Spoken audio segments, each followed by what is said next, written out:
Hello बच्चों, कैसे हो आप सब? Very warm welcome to PW everyone. कैसे हो आप सब? क्या मेरा वॉइस सब तक आ रहा है? Audible and visible to everyone. Voice जा रहा है मेरा सभी की तरफ? क्या मैं दिखाई दे रहा हूं? सुनाई दे रहा हूं आप सभी को?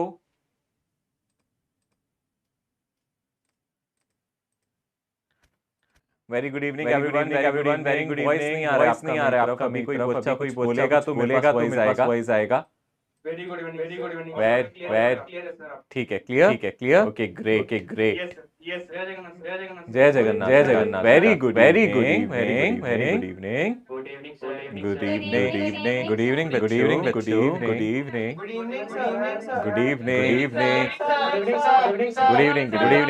बढ़िया। आराम से। माइक के अंदर से पहुंच जाओगे तुम। ठीक है। Good evening. Okay. Very good evening. जय Bhadrakali. Okay. So last class में आप लोगों ने ग्राफ के बारे में डिस्कस किया था। ग्राफ के बारे में पढ़ा था ना लास्ट क्लास में। वहीं से इसको मैं थोड़ा सा और आगे लेके चलूंगा। जो हम ग्राफ पढ़ चुके हैं उसी से हम थोड़ा सा और आगे चलेंगे। हमने जो भी ग्राफ पढ़े थे क्वेश्चन आप लोगों ने देखा होगा टेस्ट में आए थे। एक ग्राफ का ही थोड़ा सा पोर्शन हो रहा है जिसमें हम लोग फ्री फॉल का ग्राफ सीखेंगे। ज्यादा नहीं है, थोड़ा सा है। और देखो ये सिर्फ इसलिए बता रहा हूं मैं कि एनसीईआरटी में कुछ इस तरीके का सवाल या फिर कुछ इस तरीके का कंसेप्ट किया गया है। तो हम मान के चल सकते हैं कि कोई क्वेश्चन आप लोगों के सिलेबस में आ सकता है। इसलिए हम फ्री फॉल के ग्राफ पढ़ेंगे। इसके बाद मैं आप लोगों को रिलेटिव मोशन पढ़ाऊंगा, जिसमें मैं आपको अपस्ट्रीम डाउनस्ट्रीम वाले कुछ कराऊंगा, कुछ इस तरीके जो एक दो बार आ भी चुके हैं। ऐसे सवाल कराऊंगा। और then we will discuss position and displacement vector. ये मोशन का पार्ट है, पहले कवर कर लेंगे ताकि हम जब चैप्टर पढ़े हमें प्रॉब्लम्स ना आए ज्यादा। ठीक है, ये सब आज के इस लेक्चर को मिलने वाला है। ठीक है, बिल्कुल एकदम से नोटबुक आप ओपन कर लेना। और आज सबसे पहले जो स्टार्ट करेंगे पहला टॉपिक आप डाल फ्री फॉल वाले ग्राफ। या मैं फ्री फॉल के ग्राफ को बनाना सिखाऊंगा। ठीक है, क्लियर ना? ओके। ऐप में वॉइस का थोड़ा सा इशू आ रहा है, तो टीम बैकएंड पे काम कर रही है। जो ऐप पे बच्चे देख रहे हैं उनको वॉइस सही से पहुंच जाएगा। बाकी रेगुलर सेशन मुझे लगता है सही तरीके से मेरा वॉइस जा रहा है, वहां कोई इशू नहीं है। ठीक है। यस, ऐप में कुछ बता रहे हैं बच्चे कुछ हो रहा है तो ऐप में ठीक कर देगी टीम बैठ के। ओके, वहां रिपोर्ट कर देना कैसे जा रहा है। ठीक है, डन। ओके, चलो आगे डिस्कस करते हैं। सबसे पहले अब आप लोगों को चीजें याद रखनी है। मैंने आपको थोड़ा बहुत पढ़ाया है। थोड़ा बहुत क्या हमने काफी करे फ्री फॉल के। वहीं से आज हमें ग्राफ बनाना सीखना है। तो सबसे जरूरी बात लोग अगर ध्यान से देखें, यहाँ से अगर हम किसी ऑब्जेक्ट को ऊपर की तरफ थ्रो कर रहे हैं, सिचुएशन को देखना बड़े ध्यान। मान लो मैंने किसी ऑब्जेक्ट को ऊपर की तरफ फेंका। किस स्पीड से फेंका? u से। तो हमारी इनिशियल वेलोसिटी जिससे मैंने फेंका है वो हमारी u है। और मैं मान लेता हूं अपवर्ड डायरेक्शन को पॉजिटिव, ऊपर वाली डायरेक्शन को पॉजिटिव मान रहे हैं, नीचे वाली डायरेक्शन को नेगेटिव मान रहे हैं। तो क्या आप लोगों को याद है ऑब्जेक्ट अगर हम u वेलोसिटी से फेंक रहे हैं, ये मैक्सिमम हाइट पे जाके रुक जाता था। क्या आप लोगों को याद आ रहा है मैक्सिमम हाइट क्या होती थी, किस चला जाता था? जल्दी से बताओ मुझे। मैंने आप लोगों को पढ़ाया है ना। किसी ऑब्जेक्ट को u वेलोसिटी से फेंकेंगे, है ना? Yes, definitely.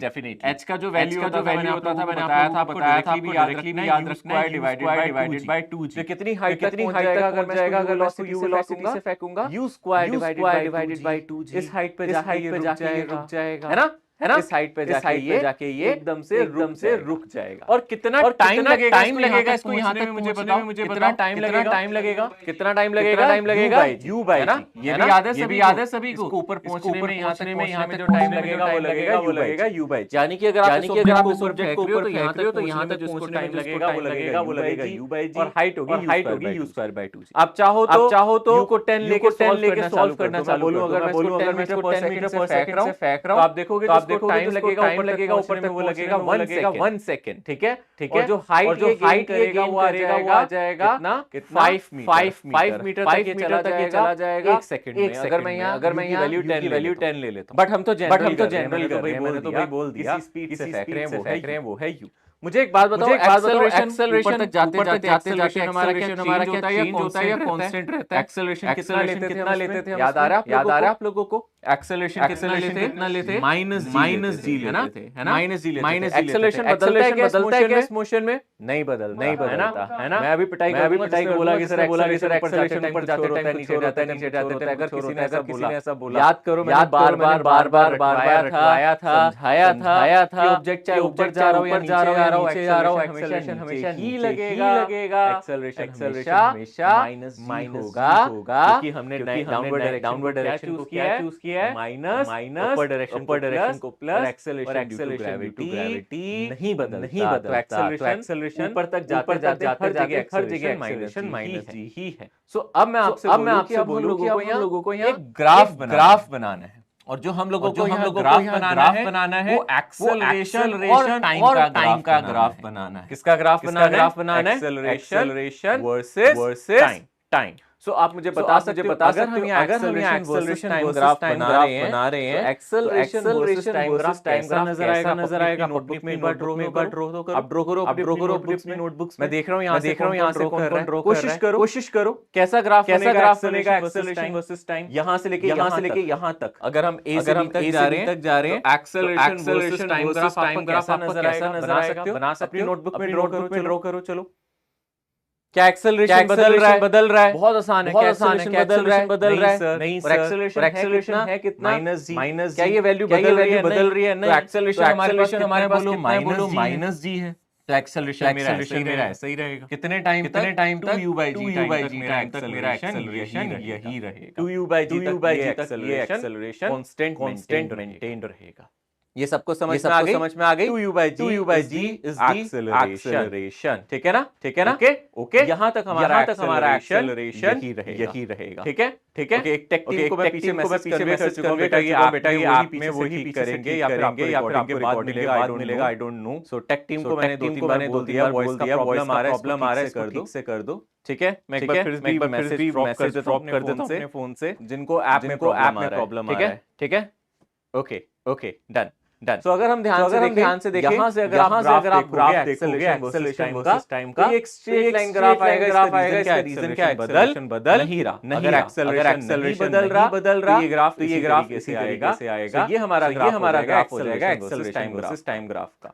अगर हम ध्यान से इसके अलावा मैं आपसे सिंपल सी बात पूछूं, आपसे एक चीज, ओके, ये टाइम कितना लगा था ऊपर जाने में? u/g? ऊपर जाने में कितना टाइम लगेगा? सिर्फ u/g। तो 2u/g मत लिखना, ऊपर जाने में कितना टाइम लगा था हमें? ऊपर जाने में कितना टाइम लगा था? u/g, ठीक है ना? जो टाइम लग रहा है ऊपर जाने में, लग रहा है u/g, 2u/g में तो ये वापस भी आ जाएगा। u/g टाइम ऊपर जाएगा और u टाइम में नीचे भी आ जाएगा। तो u/g तो टोटल टाइम होता है, ऊपर जाने का जो टाइम है वो u/g। ठीक है ना? अभी हम सिर्फ u/g तक बना लेते हैं। ठीक है, पीछे से रिजॉल्व नहीं हुई, ये चैट वाली प्रॉब्लम हुई है। ठीक है, इसको करवाओ यार, बच्चों को प्रॉब्लम हो रही है।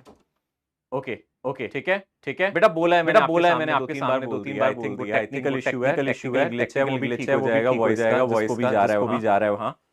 ओके, पहले यहाँ तक बताओ, समझ में आ गया, जो में भी सामने बैठे हैं क्लास, ये बात समझ में आई सबको अच्छी तरीके से। ये एक्सेलरेशन वर्सेस टाइम ग्राफ समझ में आ गया, लाइन क्यों जा रहा है, आपने यही ग्राफ बनाया था, ट्राई किया था, सिंपल सा ग्राफ है। ओके, अब आपको याद होगा मैंने लास्ट क्लास पढ़ाई थी, इफ यू रिमेंबर, आपको याद है मैंने बताया था, अगर एक्सेलरेशन नेगेटिव होता है, हमारा ग्राफ ऐसा सैड बनता है। पोजीशन वर्सेस टाइम ग्राफ हमारा कैसा बनता है? सैड ग्राफ बनता है। तो यहाँ भी अब आपसे मैं पूछ सकता हूँ, अगर मैं आपसे पोजीशन वर्सेस टाइम ग्राफ के बारे में, तो वो ग्राफ हमें बनाना है, पोजीशन वर्सेस टाइम ग्राफ। ठीक है ना? ओके, चलो एक चीज और बताओ मुझे, यहाँ से यहाँ तक टाइम कितना लगेगा हमारा u/g। इसको नीचे आने में भी कितना टाइम लगेगा? बोलो, नीचे आने में भी टाइम लगेगा जितना टाइम ऊपर जाने में लगता है, उतना ही टाइम नीचे आने में लगता है। यहाँ से ऊपर जाके वापस में जो टाइम लगेगा, टोटल टाइम कितना लग जाएगा? 2u टाइम है हमारा 2u/g। ऊपर जाके वापस आने तक का टोटल टाइम u/g में आप ऊपर पहुंचे, u/g में आ गए, टोटल टाइम टाइम कितना हो गया 2u/g। जिस वेलोसिटी से आप ऊपर गए थे उसी मैग्नीट्यूड की वेलोसिटी आओगे, बट ऊपर जाते टाइम वेलोसिटी पॉजिटिव है क्योंकि अपवर्ड डायरेक्शन को पॉजिटिव चूज किया है। नीचे आते टाइम टकराने से पहले वेलोसिटी नेगेटिव हो जाएगी क्योंकि वो नीचे की तरफ आ रहा है। ठीक है। अब आप लोग ग्राफ देख सकते हो, एक्सेलरेशन ग्राफ को भी आगे तक बढ़ा सकते हो क्योंकि अगर हम ध्यान से देखेंगे 2u/g तक हमारा एक्सेलरेशन फिक्स्ड है। 2u/g टाइम तक हमारा एक्सेलरेशन कितना है, यही है। तो आप लिख सकते हो ये ऊपर गया और वापस नीचे आया तो पूरे टाइम तक एक्सेलरेशन g है। अगर पोजीशन टाइम ग्राफ की बात करें, क्योंकि एक्सेलरेशन आपने कहा है नेगेटिव है, तो यहां से जो आपका ग्राफ बनेगा पोजीशन टाइम वो कुछ ऐसा बनेगा। तो अगर आप यहां से पोजीशन टाइम ग्राफ की बात कर रहे हो, if you are talking about position time graph, तो यही ग्राफ बनेगा। आप देख सकते हो ये मेरा पोजीशन वर्सेस टाइम ग्राफ है। ठीक है ना? ठीक है। तो चैट में एक बार बताना बच्चे फटाफट, आपको वॉइस आ रहा है मेरा? I am not able to see you, एक बच्चा चैट में बोल रहा है। चैट में एक बार बच्चे जो भी ऐप में देख रहे हैं, क्या मेरा वॉइस आप सबको आ रहा है? हाँ, कई बच्चे कह रहे हैं वॉइस सही हो गया है, राइट? ऐप वाले बच्चे एक बार जो भी ऐप में देख रहे हैं, ठीक है, एक बार रिप्लाई करो बेटा, फिर बाद में मत रिप्लाई करना, फिर बाद में कहोगे सर नहीं आ रहा था। जल्दी से रिप्लाई करो ऐप वाले बच्चे, जल्दी से। Now it's okay. ठीक है, ग्रेट, ओके। तो सीधी सी बात है, एक्सेलरेशन टाइम ग्राफ की अगर बात करें, पहले वो कांस्टेंट है 2u/g तक, और पोजीशन टाइम ग्राफ ऐसा बनेगा। अब आप देखो ध्यान से, यहां पोजीशन टाइम ग्राफ में आपको नजर आ रहा है धीरे धीरे स्लोप घट रहा है, और यहां जाके स्लोप कितना हो गया, देखो टॉप पॉइंट पे स्लोप 0 हो गया, यानी कि जहां आपकी वेलोसिटी 0 हो गई वहां मतलब आपका स्लोप 0 हो गया। तो वहां तक आप कितनी देर में पहुंचे हो, कितनी देर में पहुंच गए आप, यहां कितना टाइम लगा आपको यहां तक पहुंचने में, u/g। और ऊपर जाके वापस नीचे आने में जो आपको टोटल टाइम लगा है, ऊपर जाके वापस नीचे आ गए तो आपका डिस्प्लेसमेंट 0 हो गया। तो टोटल टाइम जो आपको लग रहा है यहां तक, वो कितना लग रहा है, 2u/g। और जो मैक्सिमम हाइट आप लोगों को मिली है, ये आपको जो मैक्सिमम हाइट मिली है, इसको आप लिख सकते हो u² डिवाइडेड बाय 2g। ठीक है, यहां तक सबसे पहले सब नोट करेंगे, फिर मैं इसी को आगे बताऊंगा आगे और क्या करना है हमें।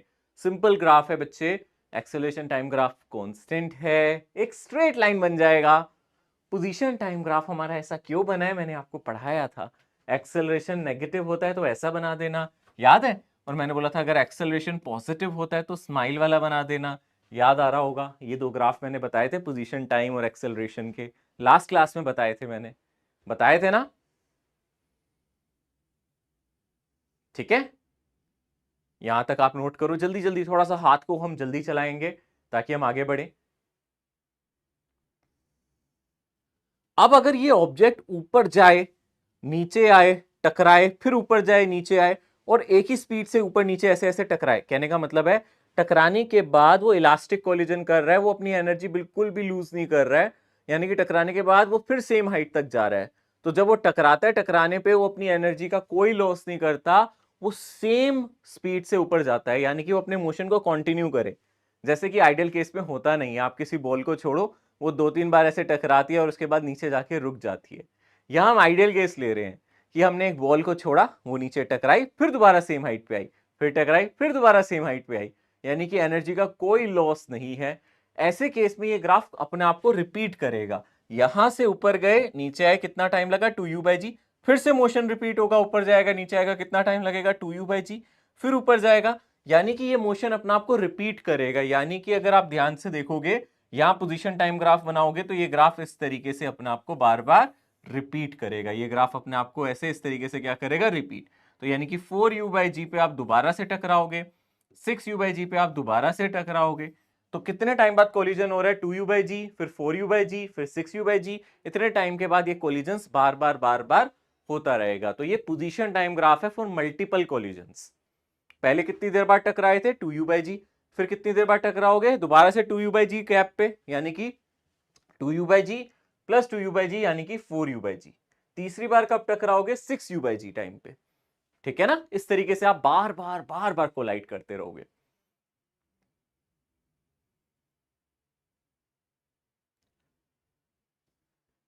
ग्राफ का वेव की तरह होगा? हाँ जी, वेव की तरह, ग्राफ वेव की तरह हो सकता है, ये जो ग्राफ आपने दिया है? नीचे जा सकता है, ये कह रहे हो हाँ, ऐसे हाँ, वेव की तरह? हाँ, नहीं, हाँ वो हाँ हाँ वो तब हो सकता है अगर आप अपना रेफरेंस लेवल कहीं और चूज करो, है ना, बट वो वेव की तरह नहीं होगा, होगा ऐसे, ये शार्प पॉइंट आएगा, ऐसा नहीं है वो ग्राफ आपका ऐसा नहीं है, इसमें नहीं बनता ऐसा। ऐसा आप पढ़ोगे आगे एक चैप्टर आएगा सिंपल स्प्रिंग मोशन में पढ़ोगे, सिंपल हार्मोनिक मोशन में, वहां कुछ ऐसा ग्राफ होता है, बट इसमें ऐसा ही रहेगा। आप कहो कि नीचे जा सकता है, नीचे तब जा सकता है अगर अपना रेफरेंस पॉइंट आप कहीं और शिफ्ट करो। अगर आप कहीं यहाँ बीच में खड़े होकर देख रहे हो तो ऑब्जेक्ट आपसे ऊपर भी जाए नीचे भी जाए। अभी तो आप यहाँ खड़े होकर देख रहे हो, देखो आप यहाँ खड़े होकर देख रहे हो तो ऑब्जेक्ट सिर्फ आपसे ऊपर जा रहा है और आपके सामने आ रहा है, आपका डिस्प्लेसमेंट 0 हो रहा है, बट डिस्प्लेसमेंट कभी भी नेगेटिव नहीं हो रहा। इसलिए आप देखो इस ग्राफ में कहीं भी डिस्प्लेसमेंट नेगेटिव नहीं है, देख रहे हो आप, डिस्प्लेसमेंट सिर्फ पॉजिटिव ही पॉजिटिव है। मैक्सिमम डिस्प्लेसमेंट मतलब मैक्सिमम हाइट, तो पहले आपकी हाइट 0 थी, फिर मैक्सिमम हुई, फिर 0 हुई, टकराया, फिर ऊपर गई। नेगेटिव हाइट नहीं हो रही क्योंकि आप यहीं से खड़े होकर देख रहे हो।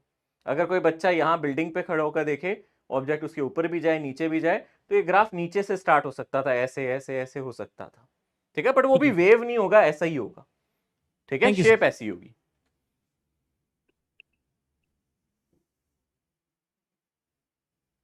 ओके, अगली चीज जो हम लोगों को ट्राई करनी है वो वेलोसिटी टाइम ग्राफ और स्पीड टाइम ग्राफ है। इसी के लिए हम लोगों को ट्राई करना है वेलोसिटी टाइम ग्राफ कैसा बनेगा। थोड़ा सा सोचते हैं, थोड़ा सा दिमाग लगाते हैं, ठीक है ना। अब आप लोगों को दिमाग लगाना है, मैं नहीं बनाऊंगा पूरा ग्राफ, है ना, velocity and speed time graph. अब आप लोगों से मैं पूछता जाऊंगा और आप मुझे बताते जाओगे, क्योंकि आफ्टर ऑल एग्जाम तो नीट का आप ही को देना है, ठीक है, मैंने थोड़ा ना देना है। मैंने देना होता तो बात ही क्या थी, ठीक है ना, देना तो आपको है। सोचो कैसा बनेगा वेलोसिटी टाइम ग्राफ, अपनी अपनी नोटबुक में बनाओ यार, गलत बना दोगे से ज्यादा और क्या होगा। सोचो, अपनी अपनी नोटबुक में बनाओ, दिमाग लगाओ कैसा बनेगा वेलोसिटी टाइम ग्राफ, कैसा बनेगा, सोचो, दिमाग लगाओ, इंफॉर्मेशन गैदर करो। ये क्या क्या इंफॉर्मेशन हमें पता है, हमें पता है इनिशियल वेलोसिटी क्या है, थोड़ी देर बाद वेलोसिटी कितनी हो जाती है, फिर वेलोसिटी के साथ क्या हो रहा है, फाइनल वेलोसिटी क्या है, कितनी देर में ये ऊपर जा रहा है, कितनी देर में नीचे जा रहा है, एक्सेलरेशन क्या है। इन सभी चीजों को दिमाग में रखोगे तो सर आप straight velocity line time graph बनेगा बना क्या? पाओगे। कैसा बनेगा बच्चे? Straight line sir. Straight line definitely बनना चाहिए, क्योंकि निगेटिव। एक्सेलरेशन कैसा है हमारा, कांस्टेंट है, नेगेटिव है बट कांस्टेंट भी है, ये भी हमें पता है। तो यहां से हमें इतना तो पता है स्ट्रेट लाइन बनेगा। बट अब एक बार आप सब ड्रॉ करो, फिर मैं डिस्कस करता हूं velocity time graph.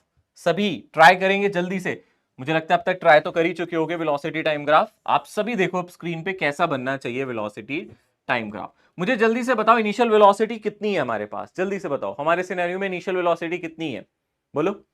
Initial velocity u है ना बेटा, हमने किस स्पीड से इसको फेंका है, u से। वो पॉजिटिव है या नेगेटिव, सोचो, अपर डायरेक्शन कैसी है, पॉजिटिव। और ऊपर जाते जाते ये वेलोसिटी डिक्रीज हो रही है और u बाई जी टाइम के बाद वेलोसिटी 0 हो रही है। तो अगर आप ध्यान से देखो, आप यहां जब ग्राफ बनाओगे तो डेफिनेटली आप इस बात को ध्यान में रखोगे कि इनिशियल वेलोसिटी यानी कि जब टाइम 0 है तो वेलोसिटी मेरी पॉजिटिव है, और कितनी वेलोसिटी है मेरे पास, u है। और उसके बाद ये वेलोसिटी कितने टाइम बाद, u बाई जी टाइम के बाद वो 0 हो गई। बट ये स्ट्रेट लाइन होगा, ये मुझे कैसे पता, ये स्ट्रेट लाइन होगा मुझे कैसे पता, क्योंकि वेलोसिटी टाइम ग्राफ का स्लोप हमें क्या देता है, वेलोसिटी टाइम ग्राफ का स्लोप हमें क्या देता है, बोलो, एक्सेलरेशन देता है। वेलोसिटी टाइम ग्राफ का स्लोप हमें क्या देता है, एक्सेलरेशन। पोजीशन टाइम ग्राफ का स्लोप हमें क्या देता है, वेलोसिटी, और वेलोसिटी टाइम ग्राफ का एक्सेलरेशन। तो हां, अरे वेलोसिटी टाइम ग्राफ का स्लोप एक्सेलरेशन देगा, और सर इसका स्लोप नेगेटिव आ रहा है, देखो, हां सर, क्योंकि जो थीटा है वो 90 डिग्री से बड़ा है। तो अगर आप इसके स्लोप की बात करोगे, यानी कि क्या हो गया, स्लोप कितना हो गया हमारा, टेन थीटा, तो स्लोप हमारा कैसा आएगा, नेगेटिव, और आना भी चाहिए ना। हमारा एक्सेलरेशन कितना था, बोलो, -g था, नेगेटिव था, तो आ रहा है ना इसका स्लोप नेगेटिव, आ रहा है ना, और स्ट्रेट लाइन आएगा। और इसके बाद सोचो क्या हुआ, अभी तो हमने यहां से लेके यहां तक का बनाया, सिर्फ यहां से लेके यहां तक का बनाया, तो पहले इसकी स्पीड घटी घटी घटी घटी घटी और 0 हो गई। हम भी देख सकते हैं हमारी स्पीड पहले u थी, घटते घटते घटते घटते घटते घटते कितनी हो गई, 0 हो गई। इसके बाद क्या होगा, बोलो, इसके बाद ये नीचे की तरफ आएगा। अब इसकी स्पीड बढ़ेगी बट नेगेटिव डायरेक्शन में, अब इसकी वेलोसिटी बढ़ेगी बट नेगेटिव डायरेक्शन में, और उसका स्लोप कांस्टेंट रहना चाहिए क्योंकि एक्सेलरेशन पूरी जर्नी में कांस्टेंट है। यानी कि यही ग्राफ आगे की तरफ बढ़ेगा, यहां तक जाएगा। कहां तक जाएगा, बोलो, जब तक आपकी वेलोसिटी कितनी नहीं हो जाती, कहां तक जाएगा, बोलो, जब तक वेलोसिटी कितनी नहीं हो जाती है आपकी, बोलो, 2u, सॉरी, वेलोसिटी कितनी नहीं हो जाती जब तक आपकी -u। देखो ना, बिफोर इट कोलाइड्स टकराने से पहले इसकी वेलोसिटी कितनी हो जाती है, माइनस यू। जिस स्पीड से ऊपर जाते हो उसी स्पीड से नीचे टकराते हो। बट वेलोसिटी पहले यू थी क्योंकि ऊपर जा रहे थे, अब माइनस यू होगी क्योंकि टकराने से पहले आप नीचे आ रहे हो। टकराने से पहले आप नीचे आ रहे हो, इसलिए वो हो गई है माइनस यू। यानी कि इस पूरे ग्राफ का स्लोप हर जगह कितना है, नेगेटिव है, माइनस जी है। और कितने टाइम में आपकी वेलोसिटी जीरो हुई थी, u बाई जी, और कितने टाइम में आपकी वेलोसिटी कितनी हो गई है, नेगेटिव, वो हो गई है 2u बाई जी। इस टाइम में ये ऊपर जाके नीचे वापस आ जाता है। और टकराने के बाद क्या हो रहा है, ये नीचे से ऊपर गया, ऊपर से नीचे आया। टकराने के बाद, टकराने से पहले, ग्राउंड के टकराने से पहले वेलोसिटी माइनस यू है, और टकराने के जस्ट बाद प्लस यू हो गई। सोचो, अजीब सी बात नहीं है। टकराने से पहले इसकी स्पीड मान लो यू है, मान लो ये किससे नीचे आ रहा है, 10 मीटर पर सेकंड से, तो टकराने से पहले माइनस 10 मीटर पर सेकंड है, टकराने के बाद प्लस 10 मीटर पर सेकंड, यानी कि टकराने से पहले वेलोसिटी नेगेटिव है। और कितनी देर बाद टकराएगा ये, 2u बाई जी। टकराने के जस्ट बाद इसकी वेलोसिटी दोबारा से u हो जाएगी, यानी कि उसके बाद यहां से ग्राफ स्टार्ट होगा। तो इसलिए यहां से डॉट डॉट करके बना देते हैं कि टकराने के बाद ये ग्राफ यहां से दोबारा से चालू होगा, और सेम कट कॉपी पेस्ट इसी ग्राफ को आप दोबारा से कॉपी पेस्ट कर दो, ठीक है ना। यानी कि यहां आप दोबारा से 4u बाई जी टाइम में पहुंचोगे। यहां से यहां तक का टाइम 2u बाई जी था, यहां से यहां तक का भी 2u बाई जी होगा, तो टोटल 4u बाई जी हो जाएगा। फिर उसके बाद टकराएगा नीचे, ये आपका फर्स्ट कॉलिजन हुआ, ये ग्राउंड के साथ सेकंड कॉलिजन हुआ, दोबारा से ये ग्राफ ऐसे पहुंच जाएगा। यानी कि ऐसी जितनी आप ये स्ट्रेट लाइन बनाओगे, ये हमें क्या बताएगी, बोलो, this is the graph for the velocity. ये किसका ग्राफ हम लोगों ने बनाया है, वेलोसिटी का ग्राफ बनाया है। This is the graph of velocity versus time. ये वेलोसिटी वर्सेस टाइम ग्राफ है। इसका स्लोप हमें एक्सेलरेशन दे रहा है, बट यहां से यहां तक आपका एक्सेलरेशन एक जैसा है, फिर यहां से यहां तक एक्सेलरेशन एक जैसा है। जब वो टकरा रहा है तब आपको एक्सेलरेशन नहीं पता होता, याद रखना। जब आप ग्राउंड से टकरा रहे हो ना, उस टाइम पे एक्सेलरेशन नहीं पता, क्योंकि उस टाइम पे आपका ग्राउंड भी एक फोर्स लगा रहा है जो हम नहीं लेके चल रहे हैं, वो कितना है हमें नहीं पता। इसलिए हम एक्सेलरेशन जीरो से इतने टाइम तक बता सकते हैं, फिर इतने से इतने टाइम तक सेम होगा। जिस टाइम पे वो टकराता है उस टाइम का एक्सेलरेशन हमें नहीं पता होता, याद रखना।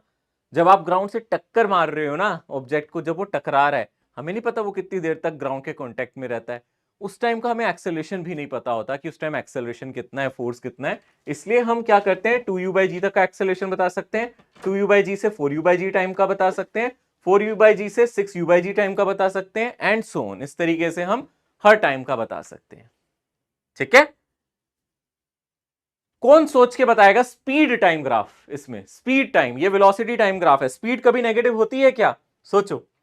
स्पीड कभी नेगेटिव नहीं होती, स्पीड कभी नेगेटिव नहीं होती। तो अगर आप यहां स्पीड टाइम ग्राफ बना रहे हो, if you are drawing speed time graph, velocity time graph की जगह अगर मैं यहां क्या ड्रॉ कर रहा हूं, बोलो, स्पीड वर्सेस टाइम। अगर मैं स्पीड वर्सेस टाइम ग्राफ यहां पे ड्रॉ करूंगा, तो सोचो कैसा आएगा। तो आपकी स्पीड पहले जो थी u से कितनी हो गई आपकी, जीरो, कितने टाइम में, u बाई जी में, है ना। आपने ऑब्जेक्ट को क्या किया, ऊपर फेंका है, तो उसकी स्पीड जीरो हो गई u बाई जी में। फिर उसके बाद दोबारा से अगर आप ध्यान से देखोगे, ये ग्राफ यहां तक तो सही है, उसके बाद बस ये ग्राफ यहां नहीं आएगा, ये कॉपी हो जाएगा, मिरर इमेज बन जाएगी। यानी ये ग्राफ ऐसे आएगा और ऐसे चला जाएगा, मतलब ये जो नीचे वाला पोर्शन है ना बेटा, वो नजर नहीं आएगा, क्योंकि आपकी वेलोसिटी नेगेटिव हो सकती है, स्पीड नहीं। तो आपको स्पीड हमेशा पॉजिटिव ही चाहिए। तो ये ग्राफ नीचे जाने की जगह दोबारा से ऊपर की तरफ जाएगा ऐसे। कितने टाइम में पहुंच जाओगे आप यहाँ, 2u बाई जी, क्योंकि ये स्पीड है, इसमें सिर्फ मैग्नीट्यूड लेते हैं। फिर दोबारा से ऐसे आएगा और ऐसे। तो आप कंपेयर कर सकते हो दोनों ग्राफ का। अगर आप ये वाला हिस्सा यहां लगा दोगे तो ये वेलोसिटी बन जाएगा, फिर दोबारा ये वाला हिस्सा क्या है, जो आपका ये वाला हिस्सा है, इसको यहां लगा दोगे तो वेलोसिटी बन जाएगा। कहने का मतलब है ये वाला पोर्शन वेलोसिटी टाइम ग्राफ में नीचे आता था, बट स्पीड टाइम ग्राफ में ये पॉजिटिव ही रहेगा। स्पीड टाइम ग्राफ कभी नेगेटिव नहीं हो सकता। तो ये वाला हिस्सा कट कॉपी पेस्ट यहां कर दिया, ये वाले हिस्से को कट कॉपी पेस्ट यहां कर दिया, तो आपका वेलोसिटी टाइम की जगह स्पीड टाइम ग्राफ आ गया, ठीक है। इसको नोट करो जल्दी से।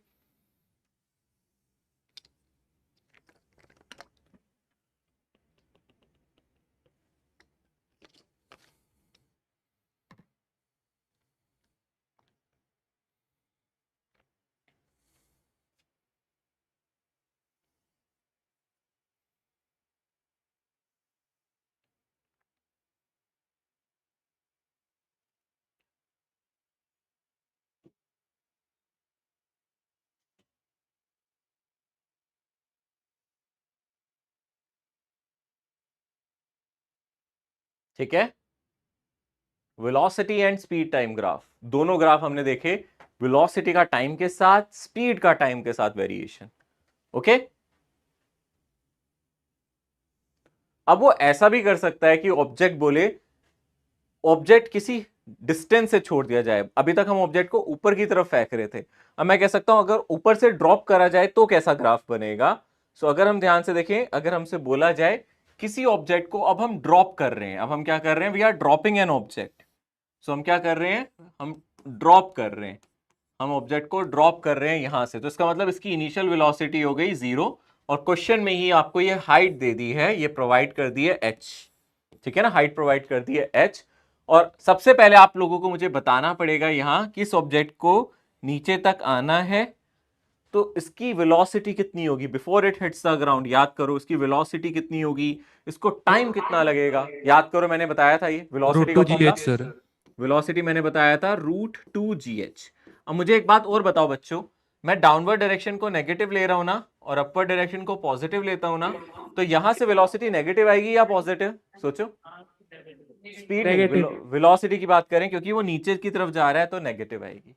Just before it hits the ground, h height से अगर किसी ऑब्जेक्ट को छोड़ा जा रहा है, यहां से इस ऑब्जेक्ट को छोड़ा जा रहा है, तो नीचे तक आने में क्या वेलोसिटी हो जाएगी, ये मैं पहले करवा चुका हूं, इसलिए मैंने कहा था आपको ये डायरेक्टली भी याद होनी चाहिए, है ना, कहा था ना आपको डायरेक्टली याद होनी चाहिए, पूरा कराया था मैंने, ठीक है। अब ये मत कहना सर नहीं पढ़ाया था, बताया था सर, हम रिवाइज ही नहीं करते हैं, है ना, हम सोच रहे हैं कि आराम से करेंगे रिवाइज, आराम करने का टाइम नहीं है, काम करने का टाइम है भाई। टाइम बताओ कितना टाइम लगेगा नीचे आने में, जल्दी से याद करो, किसी को याद आ रहा है, √2h/g, ये भी मैंने बताया था, कितना टाइम इसको नीचे आने में लगेगा, √2h/g, ठीक है। सो अगर ये टकराए और फिर ऊपर चले जाए तो यही मोशन कंटिन्यू होता रहेगा, यहां से भी वही चीज है, अगर आप एक्सेलरेशन टाइम ग्राफ बनाओगे, वो तो बनाने की जरूरत है नहीं, खैर एक्सेलरेशन टाइम ग्राफ तो आपको पता है ऐसे स्ट्रेट लाइन आ जाएगा, क्योंकि एक्सेलरेशन हमारा -g होता है, कांस्टेंट होता है। हम डिस्कस करेंगे position time graph, speed time graph.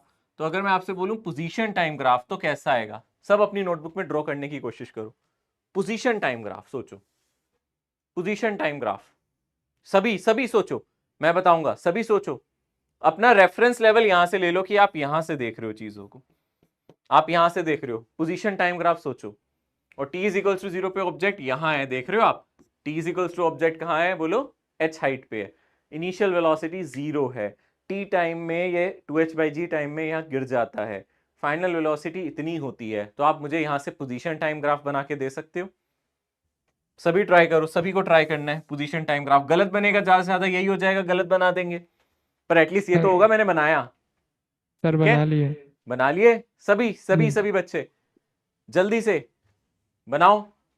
Sir वो वाई मतलब एक्स एक्सिस को इंक्लाइंड होगा। हाँ, तो ये बताओ पहले, तो एक्सेलरेशन नेगेटिव है ना बेटा, है ना, तो कैसा होगा ये, सैड ना, ये कैसा नजर आएगा हमारा, और ग्राफ सैड होना चाहिए। अब सैड में भी कहां से उठाना है इस ग्राफ को, ये इंपॉर्टेंट है ना, सैड में भी आपको अगर याद हो, इस पॉइंट पे अगर मैं वेलोसिटी पूछूं तो कैसी है, पॉजिटिव, और इस पॉइंट पे वेलोसिटी कैसी होती है बेटा, 0, और यहां पे वेलोसिटी कैसी होती है, नेगेटिव। तो मेरे ग्राफ में जब टाइम 0 है तो वेलोसिटी कितनी है, बोलो 0 है, जब टाइम 0 है तो वेलोसिटी कितनी है, 0, क्योंकि यहाँ स्लोप 0 है ना बेटा, और पोजीशन टाइम का जब स्लोप हम देखते हैं वही तो हमें वेलोसिटी देता है। तो यानी कि ये ग्राफ यहां से शुरू मत करना, इस ग्राफ को यहां से शुरू करना पड़ेगा, यानी कि सबसे पहले तो ये सोचो जब टाइम 0 है तो उसकी पोजीशन कितनी है, जब मेरा टाइम 0 है तो उसकी पोजीशन कितनी है, देखो उसकी पोजीशन कितनी है, h, यानी कि वो किसी h हाइट से आएगा। तो सबसे पहले इंपॉर्टेंट बात यह है कि जब हमारा टाइम 0 है तो उसकी पोजीशन कितनी है, यहां अगर मैं x लिख रहा हूं तो इसकी पोजीशन कितनी है, h, तो यानी कि वो h हाइट से स्टार्ट होगा ग्राफ, 0 से तो स्टार्ट होगा नहीं, कहां से स्टार्ट होगा, h हाइट से, ये ग्राफ यहां से शुरू होगा, और उसके बाद मान लो ये ग्राफ यहां से शुरू हो रहा है, और उसके बाद धीरे धीरे धीरे ये ग्राफ यहां से आएगा, क्योंकि इनिशियल वेलोसिटी 0 है, तो ये ग्राफ यहीं से शुरू होना चाहिए, क्योंकि इनिशियल वेलोसिटी 0 है, तो ये ग्राफ यहां से लेके यहां तक आएगा। कितनी देर में आप नीचे गिर जाओगे, कितनी देर में आप टकराओगे, √2h/g, कितनी देर में आप नीचे टकरा जाओगे, √2h/g। सो अगर ये यहां से यहां आता है और टकराने के बाद सेम स्पीड से ऊपर जाता है, हम आइडियल केस ले रहे हैं कि सेम स्पीड से ऊपर जा रहा है, तो यानी कि ये यहां तक पहुंचेगा और फिर ये मोशन अपने आप को कंटिन्यू करेगा, टकराएगा ऊपर जाएगा, टकराएगा ऊपर जाएगा। तो यही ग्राफ कंटिन्यू होता रहेगा, ये ग्राफ अब ऐसे जाएगा, ऐसे, फिर ये ग्राफ ऐसे जाएगा, ऐसे, और ये अपने आप को ऐसे कंटिन्यू करता रहेगा। तो आप देख सकते हो इतने टाइम को √2h/g कह रहे हैं, तो यहां से लेके यहां तक ये जो टाइम हो जाएगा, ये हो जाएगा 2 × 2 √h/g, यहां से यहां तक का टाइम 3 × 2 √h/g, ठीक है ना, एंड सो ऑन। और इसकी जो हाइट है वो हमें क्वेश्चन में h दी है। तो ये हमारा पोजीशन टाइम ग्राफ है, ये बिल्कुल पहले की तरह है, बस इतना फर्क है, अगर आप पिछले केस में देखोगे, तो अगर हम पिछले केस में देखेंगे तो पोजीशन टाइम ग्राफ यहां से चालू होता था, क्योंकि t = 0 पे ऑब्जेक्ट आपकी आंखों के सामने होता था और वो ऊपर जा रहा होता था। अब इस केस में क्या है, जब हम देख रहे हैं, हम यहां से देख रहे हैं, तो ऑब्जेक्ट किसी हाइट पे है, तो t = 0 पे जब टाइम आपका 0 है, तो ऑब्जेक्ट ऑलरेडी किसी हाइट पे है और धीरे धीरे धीरे धीरे धीरे नीचे आ रहा है, और √2h/g टाइम पे वो टकरा जाता है, फिर ऊपर जाता है, और फिर दोबारा से इस टाइम के बाद ये टकरा जाएगा, फिर ऊपर जाएगा। आप देख सकते हो ये जो गैप है, ये 2 टाइम्स √2g है, रूट में, ये सब कुछ रूट में है, ठीक है ना, ये सब कुछ रूट में है।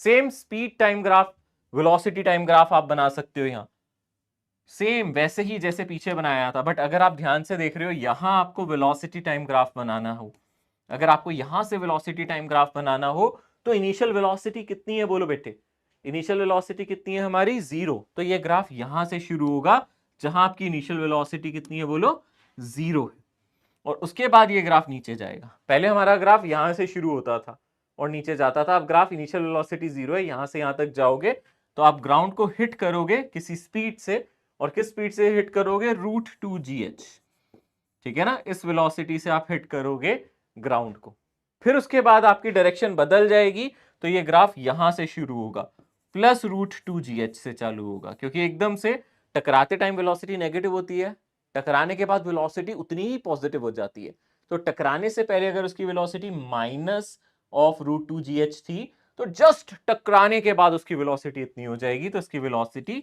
पॉजिटिव हो जाएगी। फिर ये ग्राफ पैरेलल, बिल्कुल इसके आप बनाना ऐसे पैरेलल, ठीक है ना, फिर उसके बाद दोबारा से ये ग्राफ पैरेलल ऐसे, ठीक है, तो इसका मतलब ये ग्राफ यहां से शुरू होगा, उसके बाद ये हिस्सा, फिर ये हिस्सा, एंड सो ऑन, ये इस तरीके से चलता रहेगा। टाइम आपको पता है, यहां से यहां तक का जो टाइम है वो भी हमने देखा था, √2h/g था, ठीक है ना, फिर उसके बाद यहां तक का टाइम 2 × √2h/g, यहां से यहां तक का time 3 × √2h/g, and so on. इसमें टाइम नेगेटिव कैसे ले सकते हैं? टाइम नेगेटिव नहीं है बेटा, टाइम देखो पॉजिटिव है, आपकी तो वेलोसिटी नीचे नेगेटिव है, जो मतलब स्ट्रेट वो किए हैं ना, वो वेलोसिटी है बेटा, नेगेटिव तो देखो ना, वाई एक्सिस पे नेगेटिव जा रहे हो, टाइम एक्सिस तो इधर आएगी ना नेगेटिव, टाइम नहीं नेगेटिव ले रहे हो आप, वेलोसिटी को नेगेटिव ले रहे हो, है ना, देखो ना, यहाँ वेलोसिटी 0 है, टाइम 0 है, वेलोसिटी 0 है, यहाँ आपका टाइम पॉजिटिव ही तो है, वेलोसिटी नेगेटिव हो रही है, टाइम पॉजिटिव ही तो है, वेलोसिटी नेगेटिव है ना, टाइम नहीं नेगेटिव हुआ है आपका, सिर्फ वेलोसिटी नेगेटिव हुआ है बेटा। सर एक ही टाइम में दो वेलोसिटी कैसे हो सकते हैं? हाँ, ये बहुत अच्छा क्वेश्चन है सर, एक ही टाइम पे दो वेलोसिटी क्यों हो रहा है। एक्चुअली रियल सिनेरियो में जब ऑब्जेक्ट धरती से टकराता है, तो थोड़ी देर के लिए धरती के साथ कांटेक्ट होता है ना।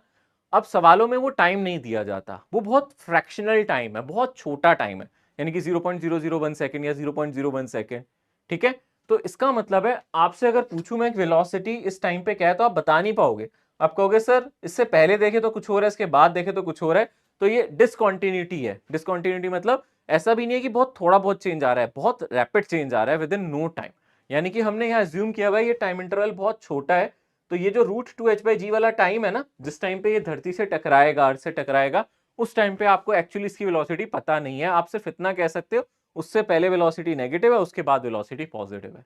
तो एक टाइम पे एक्चुअली दो वेलोसिटी यहाँ है नहीं, एक्चुअली आप ये कहो कि इस टाइम पे हमें वेलोसिटी पता ही नहीं है, कभी हमें लगता है ये है, कभी लगता है ये है, तो एक टाइम पे एक ही वेलोसिटी होती है। यहां हमें इसलिए नहीं पता चल रहा है क्योंकि हमें ये नहीं बताया गया कि वो कितनी देर तक पृथ्वी के या अर्थ के कांटेक्ट में रहता है, ठीक है, आई बात समझ में।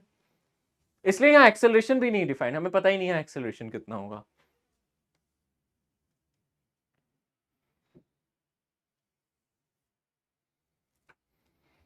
सर ये वाला फिर से समझा दीजिए। कौन सा वाला बच्चा, क्या चीज? नीचे वाला ग्राफ। बेटा ये बताओ मुझे, आप मेरे साथ करो बेटा। देखो जब आप इस ऑब्जेक्ट को क्या कर रहे हो बेटा, यहां से देख रहे हो, आप यहां खड़े हो बेटा, और ऊपर से कोई ऑब्जेक्ट, जैसे ऊपर से कोई चीज आ रही है, तो उसकी इनिशियल वेलोसिटी कितनी नजर आ रही है बेटा आपको? जीरो। 0 तो ये ग्राफ कहां से स्टार्ट हो रहा है? जब टाइम जीरो तो वेलोसिटी कितनी 0 है? जीरो। फिर क्या इसकी धीरे धीरे नीचे स्पीड बढ़ेगी बेटा, है ना? जैसे जैसे अगर मैं इस पेन को छोड़ू नीचे नीचे बढ़ेगी ना, और लीनियरली बढ़ेगी टाइम के साथ, क्योंकि एक्सेलरेशन कांस्टेंट है। तो वही हो रहा है। आप जैसे जैसे टाइम देखो, आप टाइम यहां बढ़ रहा है, आप जैसे जैसे टाइम बढ़ा रहे हो इसकी वेलोसिटी नीचे की तरफ बढ़ेगी, इसलिए ये ग्राफ स्ट्रेट लाइन आ रहा है। कितने टाइम बाद ये टकराता है? देखो ऊपर से नीचे आने में इसको कितना टाइम लगता है, अगर हम टक्कर मारने की बात करें, ऊपर से नीचे आने में कितना टाइम लगता है? √2h/g। तो कितने टाइम में ये यहां से यहां पहुंच जाएगा? बोलो, √2h/g। √2h और by g। एक बार बेटा जब ये नीचे टकराएगा, तो मैंने बोला आइडियल केस है, सेम ही हाइट पे दोबारा जा रहा है, यानी कि जिस स्पीड से नीचे टकराया था उसी स्पीड से ऊपर चला जाएगा बेटा, है ना? तो किस स्पीड से नीचे टकराया था? -√2h/g। तो टकराने से पहले उसकी स्पीड माइनस में थी, वेलोसिटी माइनस में थी, क्योंकि वो नीचे आ रहा था। टकराते ही उसकी वेलोसिटी प्लस हो गई। तो आप देख रहे हो, टकराने से पहले नेगेटिव थी वेलोसिटी, टकराते ही within no time gap भी नहीं दिया हमने, सीधा ही हमने बोला उसी टाइम पे इसकी वेलोसिटी टकराने के जस्ट बाद कितनी होगी? बोलो, √2g। अब ये ऊपर की तरफ जाएगा और इसकी स्पीड धीरे धीरे डिक्रीज होगी। देखो अब ये धीरे धीरे धीरे धीरे स्पीड डिक्रीज हो रही है, और थोड़े टाइम बाद ये क्या होगा? ये ऊपर जाएगा ऊपर जाएगा ऊपर जाएगा, थोड़ी देर बाद यहाँ रुक जाएगा। तो देखो आपकी स्पीड डिक्रीज होते होते कितनी हो गई? फिर से 0। फिर तो ये अपने मोशन को कंटिन्यू ही कर रहा है। फिर तो वही हो गया जहां से शुरू किया था, यानी यहां से शुरू किया था, फिर तो ग्राफ वही है, ऐसे गया फिर ऐसे गया, ऐसे गया फिर ऐसे गया, फिर तो ये रिपीट हो रहा है। तो ये तो ऐसे रिपीट होते जाएगा, तो ये हाँ, रुकेगा ये नहीं रिपीट कभी। होता रहेगा। ये तब रिपीट होगा जब हम आइडियल केस लेंगे और हम ये बोलेंगे कि मेरी कोई एनर्जी का लॉस इस मोशन के दौरान नहीं हो रहा। हम ऐसा मान के चल रहे हैं, ठीक है? पर इन सर जनरल आप किसी ऑब्जेक्ट को छोड़ते हो तो उसकी स्पीड कम होती है, वो सेम हाइट पे नहीं जाता है ना? उस तरीके के भी क्वेश्चन होते हैं, बट नीट में नहीं आते। नीट लेवल में मैंने नहीं देखे उस तरीके के सवाल, और बहुत ही कम क्वेश्चन आए। मैंने आपको पहले भी बताया था ग्राफ के। पर ये क्वेश्चन मैं इसलिए करा रहा हूं क्योंकि एनसीईआरटी में इसके बारे में पूछा गया है, इसलिए मैंने ये कराया। ठीक है? सर कल का एग्जाम में हाँ। एक टाइम में 2 वेलोसिटी वाला क्वेश्चन था, यानी ग्राफ चूज करना था कौन कौन सा ठीक है। हाँ। तो आप अब बोल रहे हैं आइडियलिस्टिक सिचुएशन में ये पॉसिबल है, बहुत स्मॉल स्मॉल मार्जिन में। पर तो कल क्या हम क्या करते अगर आप कल का आंसर क्या होता? आप बोल रहे हैं नहीं, ये ग्राफ आपको सिर्फ इतना दिया होगा कि ये ग्राफ ड्रॉपिंग के लिए कोई आपको ग्राफ दिया होगा जो आपके टेस्ट में आया था, है ना? मैं बताता हूं क्वेश्चन कौन सा होगा। ये क्वेश्चन आया होगा आपके एग्जाम में, ये वाला क्वेश्चन कह रहे हो? नहीं। No sir. No sir. फिर वो वाला क्वेश्चन कह रहे हो क्या जिसमें ऐसे कुछ वेलोसिटी टाइम ग्राफ था क्या, ऐसा? हाँ यस सर, यस सर। हाँ, तो ये तो अभी भी पॉसिबल नहीं है। इन दोनों ग्राफ में फर्क समझो बेटा, ये दोनों ग्राफ में फर्क क्या है आप समझे नहीं अभी भी। इस ग्राफ और इस ग्राफ में फर्क क्या है जो आप ये सोच रहे हो? ये ग्राफ तो मैं अभी भी कह सकता हूँ कि ये ग्राफ अभी भी पॉसिबल नहीं है। इन दोनों ग्राफ में फर्क है। यहाँ आपको पता है क्या नजर आ रहा है बेटा? जैसे आप यहाँ जा रहे हो, आप इतना समझ रहे हो कि इस इंस्टेंट पे इसकी डायरेक्शन बदल रही है। इस इंस्टेंट पे क्या हो रहा है? इसकी बेटा डायरेक्शन बदल रही है। मेरी बात समझ रहे हो ध्यान से? ये ग्राफ ऐसा नहीं है। ये ग्राफ अगर ऐसे होता ना, अगर मान लो ये ऐसे होता, यहां से यहां तक आते और उसके बाद ऐसे जाता, तो मैं समझ सकता था कि कुछ हो रहा है। मेरी बात समझ रहे हो? ये डिस्कंटिन्यूटी होती है। यहाँ डिस्कंटिन्यूटी नजर आ रही है आपको? देखो यहां से यहां तक आ रहा है, फिर ये स्ट्रेट लाइन नहीं बना रहा मैं ऐसे, ये तो डॉटेड करके दिखा रहा हूं कि इसके बाद डायरेक्शन बदल रही है। आ रही है बात समझ में? दोनों में फर्क है बेटा, ठीक है ना?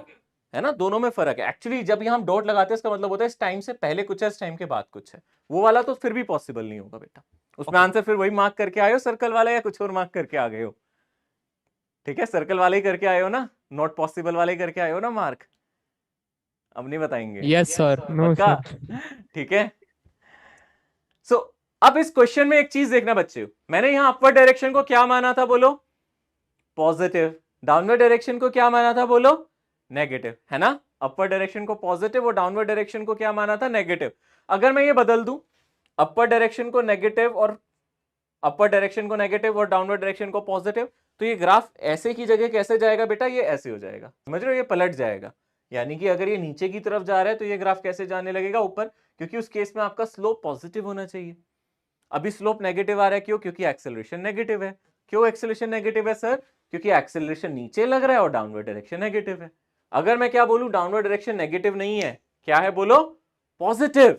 अगर डाउनवर्ड डायरेक्शन क्या है हमारी? पॉजिटिव। तो यही ग्राफ बनेगा, बट उसका स्लोप कैसा हो जाएगा? पॉजिटिव। यानी कि अगर आपने ये टॉपिक नहीं भी पढ़ा तो भी ये क्वेश्चन कर सकते हो। अगर मैं ये टॉपिक नहीं भी पढ़ाऊं, आप ये मत कहना कि सर ये टॉपिक तो हमने अब पढ़ा है, एग्जाम में कैसे करते। ये टॉपिक अगर आपने नहीं भी पढ़ा तो भी ये क्वेश्चन कर सकते हो। देखो क्वेश्चन में क्या कह रहा है, एक बॉल को ड्रॉप कर रहे हैं, क्वेश्चन में वही कह रहा है एक बॉल को ड्रॉप कर रहे हैं और आप इसका क्या पहचानो, वेलोसिटी टाइम ग्राफ। तो मुझे बताओ इस केस में उसने डाउनवर्ड डायरेक्शन को क्या चूज किया है, बोलो डाउनवर्ड डायरेक्शन को क्या चूज किया है, क्वेश्चन को पढ़ो। डाउनवर्ड डायरेक्शन को उसने क्या चूज किया है, पॉजिटिव, ठीक है ना। तो इसकी स्पीड इनिशियल क्या है, 0 है। क्या डाउनवर्ड डायरेक्शन पॉजिटिव है, हाँ, तो मतलब इस डायरेक्शन में जो वेलोसिटी होगी वो कैसी होगी, पॉजिटिव होगी। यानी ये ग्राफ पॉजिटिव वेलोसिटी की तरफ जाएगा और इसका जो स्लोप होगा वो भी पॉजिटिव होगा, क्योंकि इस केस में जो आपका एक्सेलरेशन है वो प्लस जी होगा, माइनस जी नहीं होगा। क्यों प्लस जी होगा, क्योंकि पहली बार हमने डाउनवर्ड डायरेक्शन को पॉजिटिव माना है। यानी कि इन ग्राफ में से पहले तो वो ग्राफ हटा दो, पहले तो वाले ग्राफ हटा दो जिनका स्लोप नेगेटिव है, यानी कि इसका तो स्लोप नेगेटिव है, ये तो वैसे भी नहीं हो सकता। और दूसरी बात, इनिशियल वेलोसिटी 0 है। इस केस में क्या इनिशियल वेलोसिटी 0 है, नहीं, ये तो किसी भी तरीके से आंसर नहीं हो सकता। और ऐसा ग्राफ तो बनता ही नहीं है वेलोसिटी टाइम में, तो ये भी गलत हो गया, है ना। अब अगर हम बात करें ये क्या, ये स्पीड टाइम ग्राफ है, आप ध्यान से देखो, ये तो स्पीड होगा, जो नेगेटिव नहीं जा रहा वो स्पीड टाइम ग्राफ होता है। तो यही वाला ग्राफ हो सकता है हमारा, है ना। यहाँ आप देख सकते हो ऐसे, फिर ऐसे, फिर ऐसे। आप कहोगे सर आपने तो ऐसे ऐसे बनाया था, ऐसे ऐसे इसलिए बनाया था क्योंकि हम एक्सेलरेशन नेगेटिव ले रहे थे। अब ये ग्राफ ऐसे ऐसे ऐसे क्यों बना है, क्योंकि एक्सेलरेशन पॉजिटिव है। इसका स्लोप क्या देता है, एक्सेलरेशन, और एक्सेलरेशन अब हमारे केस में पॉजिटिव है। तो इसका सही आंसर क्या होगा, ऑप्शन सी। सबसे जरूरी बात यह है कि आप अपने टेस्ट मिस नहीं करेंगे, ठीक है। इसको नोट करने से पहले एक जरूरी बात बेटा, मैं अभी भी बहुत बच्चों को देखता हूं, मेरे पास जब आपके टेस्ट की रिपोर्ट आती है, मेरी नजर आपके स्कोर से ज्यादा होती है कितने बच्चों ने पेपर अटेम्प्ट किया है। और ये दिल देख के ना दिल थोड़ा सा घबरा जाता है कि आप टेस्ट स्किप कर रहे हो। आप टेस्ट स्किप क्यों कर रहे हो, मैं बताता हूं, मैं जानता हूं क्यों स्किप कर रहे हो। आपको ऐसा लगता है कि अभी मैं तैयार नहीं हूं, मेरी आज 2 क्लास मिस हो गई थी, मेरी उस दिन की ये वाली क्लास मिस हो गई थी, क्या फायदा मैं टेस्ट दूंगा, क्या फायदा मैं टेस्ट दूंगी, मजा तो आएगा नहीं, है ना, यही सोचते हो ना।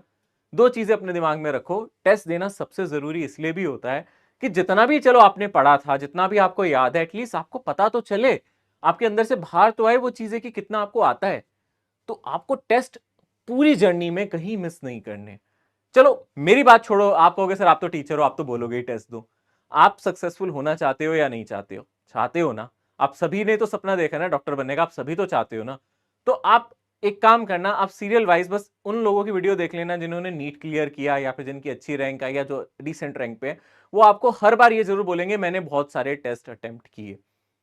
और ऐसा नहीं है कि वो ये बोलेंगे पहले टेस्ट से उनके मार्क्स बहुत अच्छे आ रहे थे, नहीं, पहले टेस्ट में उनके मार्क्स गंदे आए हैं, पुअर आए हैं, परफॉर्मेंस बेकार रहा है। मैंने अपने सामने बच्चों को ट्रेन किया, गंदे आते हैं स्टार्टिंग में, इसका मतलब ये नहीं है कि हर बार ही गंदे आते हैं। इसका मतलब है हमें इंप्रूवमेंट करने का स्कोप नजर आता है। यार पहले 2 टेस्ट में बहुत बेकार आ रहे हैं, रीजन क्या है, एनालाइज किया उन्होंने, फिर प्रैक्टिस की, तीसरा टेस्ट दिया, चौथा टेस्ट दिया, धीरे धीरे धीरे उनका स्लोप बढ़ता गया, अच्छे मार्क्स का स्लोप बढ़ता गया। वो आपको करना है। अगर आप टेस्ट स्किप कर दोगे तो फिर फर्क ही नहीं पड़ता, फिर क्या फायदा पढ़ने का, पढ़ाने का, फिर सब यूजलेस है। फिर आप अपने आप को धोखे में रख रहे हो, मैं आपको भी बता रहा हूं। टेस्ट देके डीमोटिवेट नहीं होना था, टेस्ट देके खुश होना होता है कि चल अच्छा है, गलता हो गया कोई बात नहीं, पर मुझे समझ तो आ गया ये क्वेश्चन कैसे होना था, है ना। सो टेस्ट जरूर दो, टेस्ट मत स्किप करना, ठीक है। टेस्ट नहीं स्किप करना है, ये अभी से बता रहा हूं मैं आपको। सर हाँ जी सर ये स्लाइड में जैसे पिछली वाली स्लाइड थोड़ा, हाँ सर यहाँ पे जो सर आपने एक्स एच उसमें सर जो आपने वो पैराबोला बनाया है सर, वो वाला मेरे को समझ में नहीं आया। हाँ, ये यहां से क्यों शुरू हुआ, आप देखो बेटे, मुझे बताओ। जब टाइम 0 है बेटा, है ना, जब टाइम 0 है तो ऑब्जेक्ट कहां था बेटा, आप यहां खड़े थे बेटे, है ना। ऑब्जेक्ट कहां था, हवा में था सर। उसकी इनिशियल स्पीड क्या थी, 0 थी, और ऑब्जेक्ट कहां था, हवा में था। तो जब टाइम 0 था तो उसकी पोजीशन क्या थी, बोलो। आप कहोगे सर एच हाइट पे था, तो मैंने वही बोला, जब टाइम 0 था तो उसकी पोजीशन क्या थी, बोलो बच्चे, एच हाइट, है ना, हाँ एच हाइट पे थी, है ना। अब आप कहोगे सर हमें इतना पता है, यहाँ पोजीशन टाइम ग्राफ कैसा दिखेगा, सैड दिखेगा, ये मैंने बताया था ना, जब भी मेरा एक्सेलरेशन नेगेटिव होता है सैड होता है। अब आप मुझसे ये कह सकते हो सर मुझे कैसे पता ये ग्राफ ऐसे जाना चाहिए या ऐसे जाना चाहिए, हमें कैसे पता चला, है ना, बोल सकते हो ना बेटा।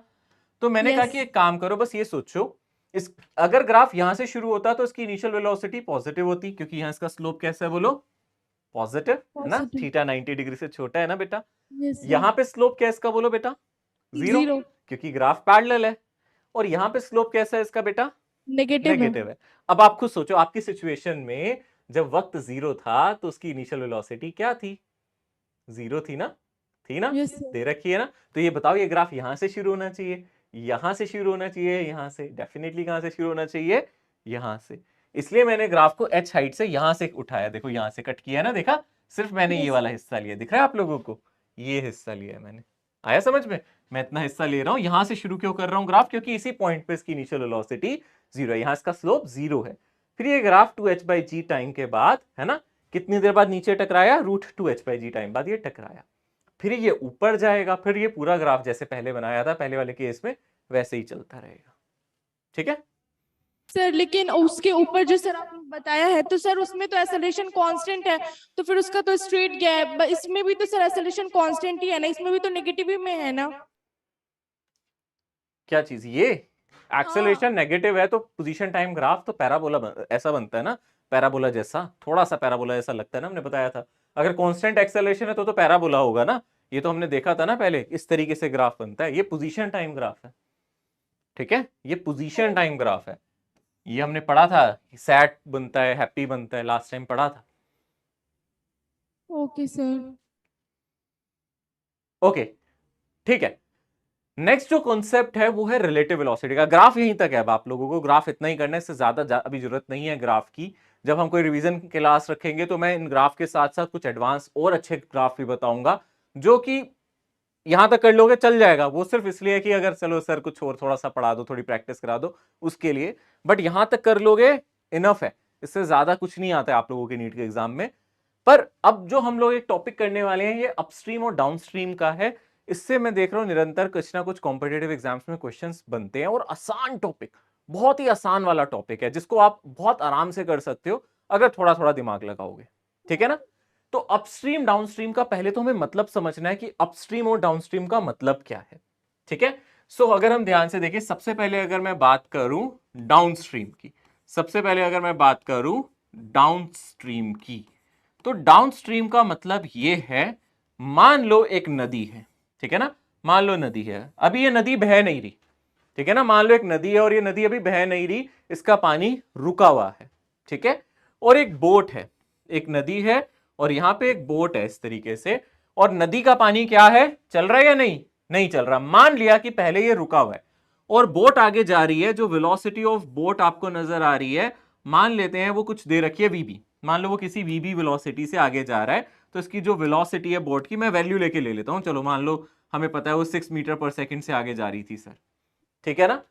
अब बताओ, अचानक अगर नदी फ्लो करने लग जाए, अचानक से नदी का पीछे से बांध खोल दिया किसी ने, नदी अचानक से फ्लो करने लग जाए और नदी भी किसी स्पीड से जाने लग जाए, मतलब वेलोसिटी ऑफ रिवर अगर हम ध्यान से देखें, मान लो वो मुझे दे दी जाए 3 मीटर पर सेकेंड।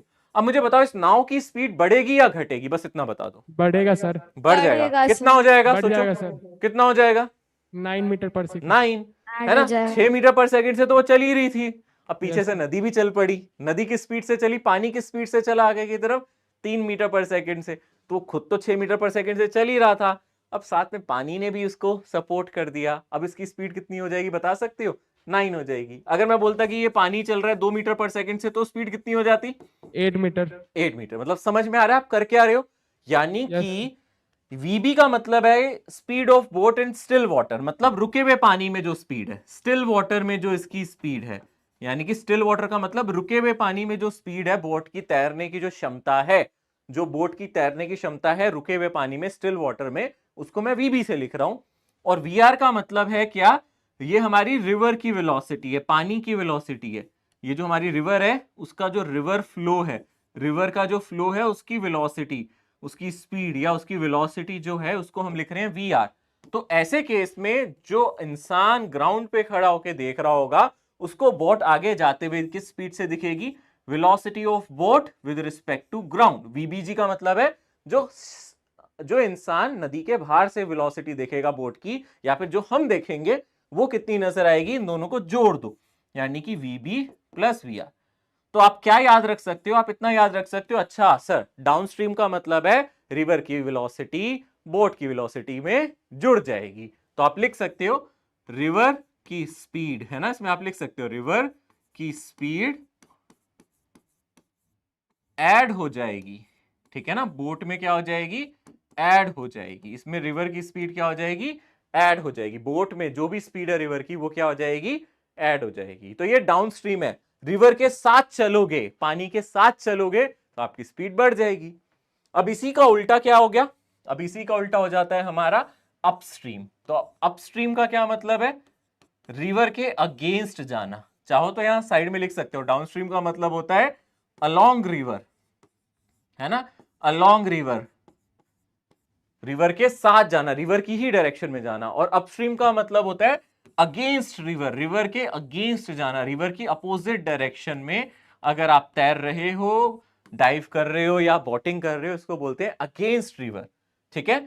अब मुझे बता सकते हो इस सिचुएशन में आपको क्या लगता है, मान लो मेरी बोट है, अच्छे से चल रही थी, यहां किस स्पीड से चल रही थी बोलो, मान लेते हैं वीबी मेरा 6 मीटर पर सेकंड था, है ना, और एकदम से नदी चल पड़ी, मान लो पीछे की तरफ नदी चल पड़ी, वेलोसिटी ऑफ रिवर आपको दे दिया मान लो 2 मीटर पर सेकंड। अब बताओ बोट की स्पीड बढ़ेगी या घटेगी, सोचो। घटेगी सर, 4 मीटर पर सेकेंड हो जाएगी। हाँ, अब आपने ये कैसे निकाला, क्योंकि बोट माइनस आगे टू जा है रही सर। थी 6 मीटर पर सेकंड से और रिवर उसको पीछे की तरफ धक्का मार रही है, किस स्पीड से मार रही है, 2 मीटर पर सेकंड से। इस केस में अगर मैं बोलूं velocity of boat with respect to ground, मतलब ग्राउंड पे खड़ा हुआ आदमी बोट को देख रहा है, velocity of boat with respect to ground, तो आप बोलोगे सर ये हो जाएगी वीबी माइनस वी आर, यानी कि यहां वेलोसिटी ऑफ रिवर बोट की स्पीड से घटा दो, यानी कि आप यहां से लिख सकते हो, यहां वेलोसिटी या फिर स्पीड लिख दो, या यहां पे आप क्या लिख सकते हो, स्पीड ऑफ रिवर बोट से माइनस करना है, ठीक है ना, माइनस करना है, हटाना है, घटाना है, ठीक है ना। यहां से जो रिवर की स्पीड है उसको बोट की स्पीड से घटा देना है। तो इसमें बोट की स्पीड बढ़ गई, रिवर की स्पीड उसमें ऐड हो गई, इसमें बोट की स्पीड घट गई, रिवर की स्पीड उससे क्या हो गई, सब्ट्रैक्ट हो गई। इसको बोलते हैं अपस्ट्रीम, रिवर के अगेंस्ट जाना, इसको बोलते हैं डाउनस्ट्रीम, रिवर के साथ साथ जाना। फ्लो के साथ चलो डाउनस्ट्रीम, स्पीड बढ़ जाता है, अगेंस्ट चलो स्पीड घट जाता है। जल्दी जल्दी इसको नोट करेंगे, फिर हम आगे बढ़ेंगे, सवाल कराऊंगा इसके अच्छे अच्छे।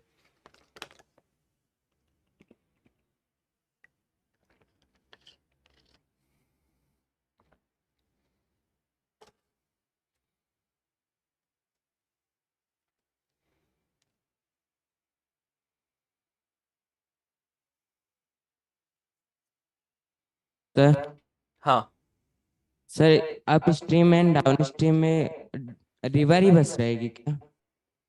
हाँ, वैसे अपस्ट्रीम डाउनस्ट्रीम रिवर के लिए ही यूज होता है, बट ऐसा आप एस्केलेटर्स के लिए भी यूज कर सकते हो, जैसे वो नहीं आता एक आजकल मॉल में चलते हो, है ना, वो भी तो है ना, जैसे अगर सीढ़ियां रुकी हुई हैं वैसा भी एक सवाल कराऊंगा, वो भी अपस्ट्रीम डाउनस्ट्रीम जैसा ही कॉन्सेप्ट है, ठीक है ना। Okay but sir. वैसे ये जो अपस्ट्रीम डाउनस्ट्रीम होता है, स्ट्रीम का मतलब पानी के बहाव को कहते हैं एक्चुअली, इसलिए आप स्ट्रीम वर्ड यूज करते हो, ठीक है। Okay sir, thank you sir. हाँ जी बेटा, ये नोट कर लिया बच्चों सभी ने। बस यस सीधी सी सर। बात है, अगर आपको ये दो फॉर्मूले याद हैं, ये चुटकी से फॉर्मूले हैं, बाकी तो आपको समझाने के लिए है। अच्छा, अपस्ट्रीम में याद रखेंगे, अपस्ट्रीम में याद रखेंगे स्पीड घट जाएगा, बोट में से रिवर की माइनस कर देंगे और डाउनस्ट्रीम में जोड़ देंगे, बस इतना। अब एक सवाल देखो ध्यान से, देखो अब सवाल आएगा आपके सामने, और ये सवाल आ रहा है आपकी स्क्रीन पे, ये रहा टड़ैं। अब देखते हैं हम जरा टाइमर लगा के कि कौन कौन इसको ट्राई कर रहा है। सबको सिर्फ ट्राई करना है, सोल्व तो मैं करा दूंगा, ट्राई करना है, टाइमर दे रहा हूं मैं इसमें आप लोगों को, और टाइमर के हिसाब से मुझे आंसर करना है। जब टाइमर खत्म होगा तभी आपको जवाब देना है, उससे पहले नहीं।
Sir option C. Option C 160 minute. Okay, सब ट्राई करो। Sir option C. So option C. Okay, maximum जनता ने इसका आंसर ऑप्शन सी बोला है। एक बार देखते हैं क्या ये सही है। सर सी। ठीक है, ओके, मैक्सिमम जनता ने इसका आंसर ऑप्शन सी बोला है। एक बार देखते हैं। तो सबसे पहले क्या जरूरी है, आपको पता है डाउनस्ट्रीम अपस्ट्रीम तो आप जानते हो, है ना। सो यहां देखो पहली इंफॉर्मेशन क्या दी है, पहली लाइन पढ़ो। A boat takes 2 hours to go 8 kilometre and come back in a still water. यानी कि मान लो मैं बोट हूं, तो पहले मैं 8 किलोमीटर यहां गई, फिर 8 किलोमीटर वापस आई, और अभी पानी रुका हुआ है, अभी पानी मूव नहीं कर रहा, स्टिल वाटर लेक। देखो स्टिल वाटर लेक में मैं 8 किलोमीटर बोट से आगे जा रहा हूं, 8 किलोमीटर पीछे आ रहा हूं, तो टोटल कितना चल रहा हूं, सोचो टोटल कितना चला मैं। अगर मैं 8 किलोमीटर आगे गया, यानी कि यहां से यहां तक ये जो डिस्टेंस है ये 8 किलोमीटर है ना, तो यानी कि आप अपनी बोट से 8 किलोमीटर आगे गए, फिर 8 किलोमीटर पीछे आए, तो टोटल कितना चले, जल्दी से बताओ कितना 16 डिस्टेंस किलोमीटर। चले, बोलो बोलो बोलो बोलो। 16 कितना? किलोमीटर। 16 किलोमीटर। कितना चले, 16 किलोमीटर चले, है ना। और कितना टाइम लिया आपने चलने के लिए, बोलो। 2 घंटा। 2 घंटे। कितने टाइम में आप चले, 2 घंटे में। क्या यहां से आपको स्पीड मिल जाएगी, है ना। जो भी बोट की स्पीड है स्टिल वाटर में, क्या स्पीड हो जाएगी, 16 डिवाइडेड बाई 2, यानी कि 8 किलोमीटर। यानी कि कितना आ जाएगा यहां से, 16 डिवाइडेड बाई 2, यानी कि हमारा आ जाएगा 8 किलोमीटर पर आवर।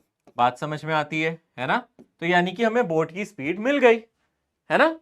अब बताओ, अब आगे वाले पार्ट में क्या कह रहे हैं, बोलो।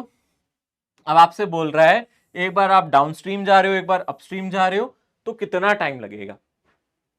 Then going 8 kilometre upstream and coming back downstream.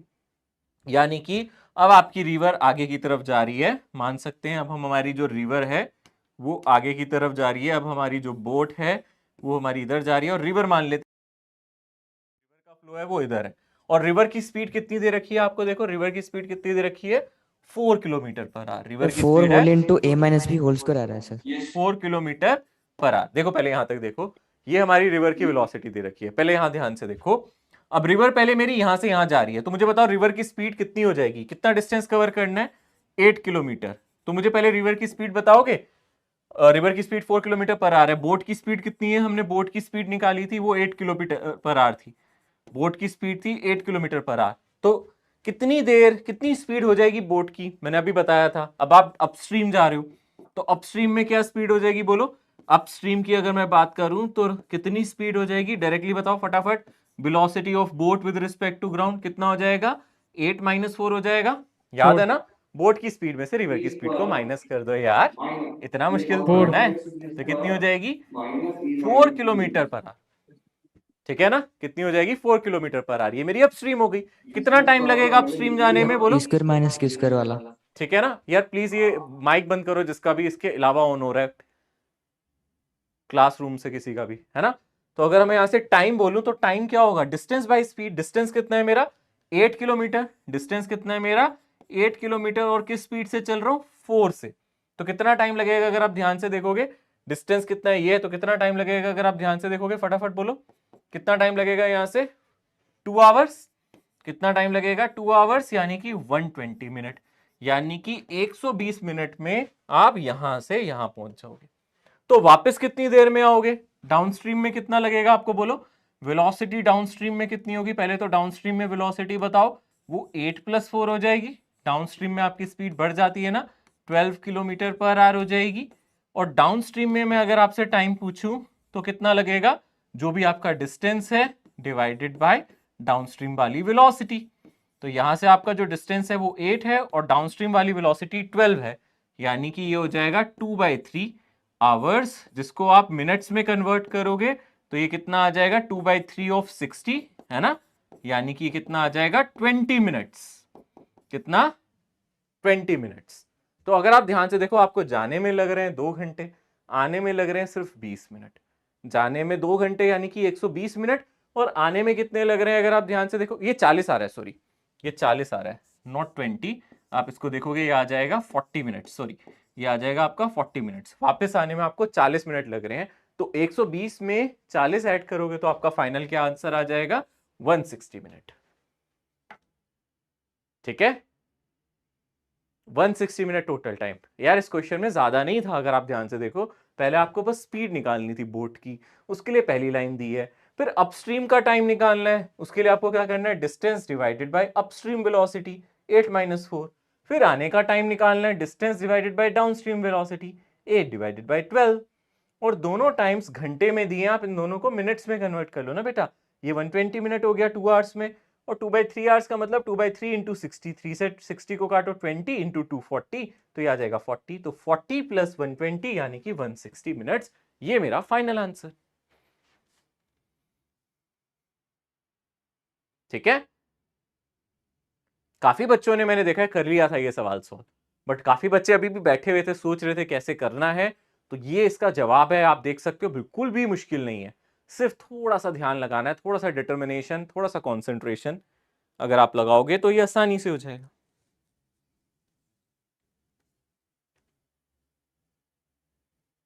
थोड़ा जल्दी हाथ जलाएंगे, जल्दी जल्दी इसको नोट करेंगे, फिर हम आगे बढ़ जाएंगे।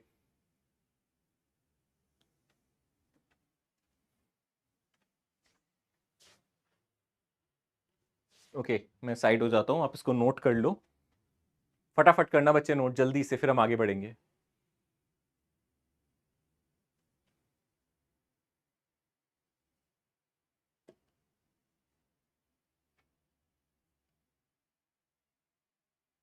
ठीक है, बढ़ जाएं आगे। Yes sir.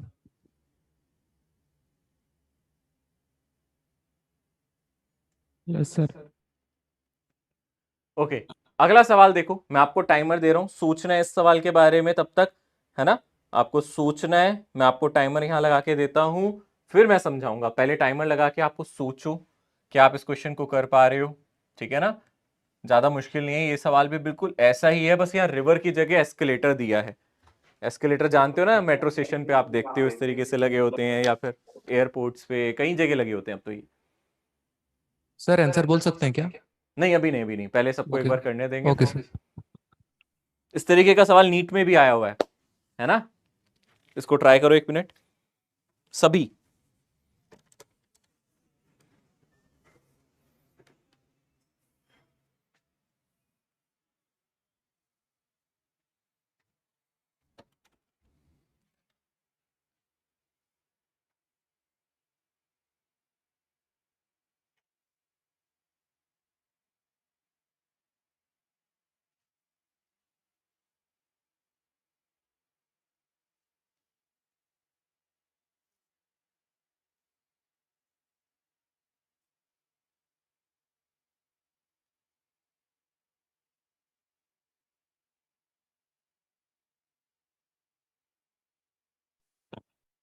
ओके, जल्दी से जल्दी से, अब आप आंसर कर सकते हो, जिसका आ चुका है वो आंसर कर सकता है। Sir option D. Option D. Sir option D. Option D, काफी बच्चों ने इसका आंसर दिया option D. Okay, sir option B. B. Okay, P. अच्छा चलो देखते हैं। देखो वो क्या कह रहा है, a person walks up a stalled escalators in 90 seconds. ठीक है, he is carried in 60 seconds when standing on the same escalator which is now moving. The time he would take to walk up the moving escalator. देखो सवाल क्या है, वो आपने escalator वाली देखी है ना, ऐसे सीढ़ियां चढ़ती रहती हैं ऊपर अपना, आप देखा है ना, तो वो कह रहा है कि ये ऐसी एस्केलेटर्स टाइप लगे हुए हैं हमारे, ये कुछ डिस्टेंस होगा, मान लेते हैं यहां से यहां तक जो भी डिस्टेंस है वो डिस्टेंस है डी। तो वो बोल रहा है अगर ये एस्केलेटर्स चल नहीं रहे, रुके हुए हैं, जैसे कि सीढ़ियां होती हैं, तो ये बंदा यहां से लेके यहां तक कितनी देर में आ जाता है, सोचो ये कितनी देर में पहुंच जाता है यहां से यहां तक, 90 सेकेंड्स में। तो इसको टाइम कितना लग रहा है, 90 सेकेंड्स।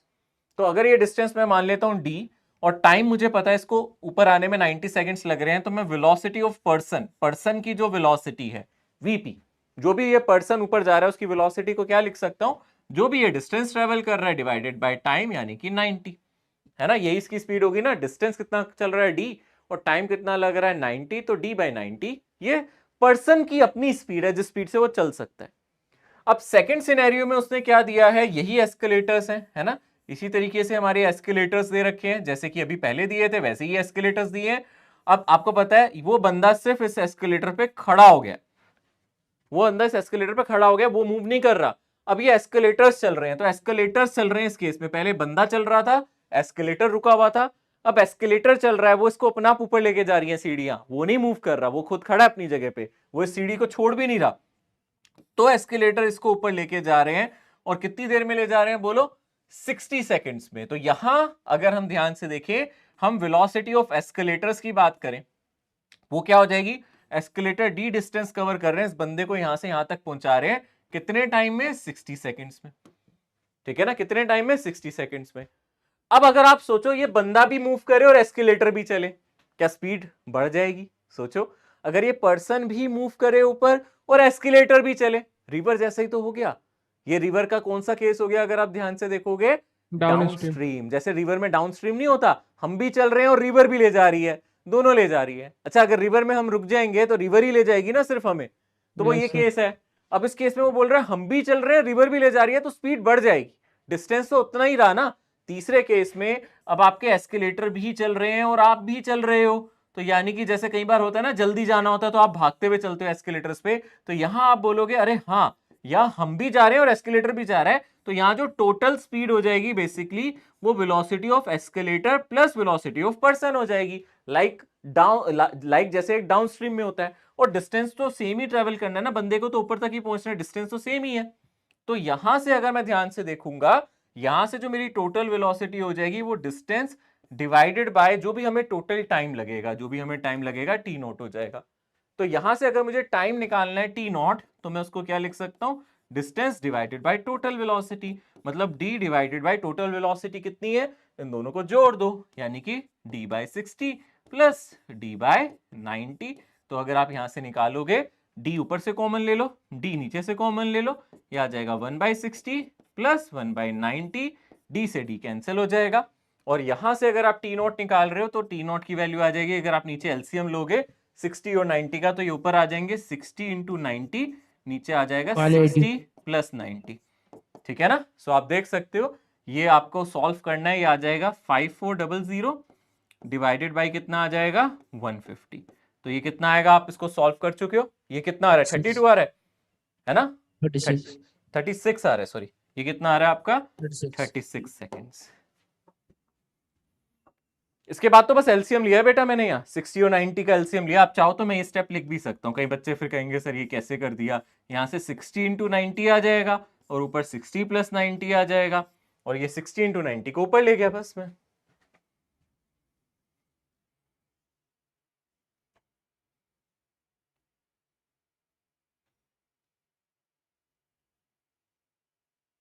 ऑप्शन डी आएगा, बिल्कुल सही था जिस इसका आंसर आया था। बस अब आप इसको जल्दी से नोट करेंगे। Option D. हाँ, डी आया था, डी बिल्कुल। Option D is the correct choice. Note कर लो इसको, मैं 10 सेकंड्स दे रहा हूँ, आप थोड़ा जल्दी कोशिश करना, 10 to 15 सेकंड्स दे रहा हूँ। आप इसको समझ चुके हो, इसको जल्दी से नोट करो और फटाफट हम अगले सवाल की तरफ बढ़ेंगे। इस तरीके का आसान सा सवाल फिर से आने के चांसेस बनते हैं, रिलेटिव वेलोसिटी का अपस्ट्रीम डाउनस्ट्रीम, या फिर ऐसा कोई एस्केलेटर वाला सवाल, सब एक ही कैटेगरी के। आपको देखना डीपीपी में मैंने एक दो तीन सवाल दिए हैं ऐसे, तो आपको मिल जाएंगे, आप कर सकते हो ट्राई।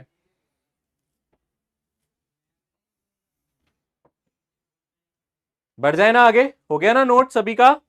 Yes sir. ठीक है, आगे बढ़ रहे हैं बच्चों, हम आगे बढ़ रहे हैं।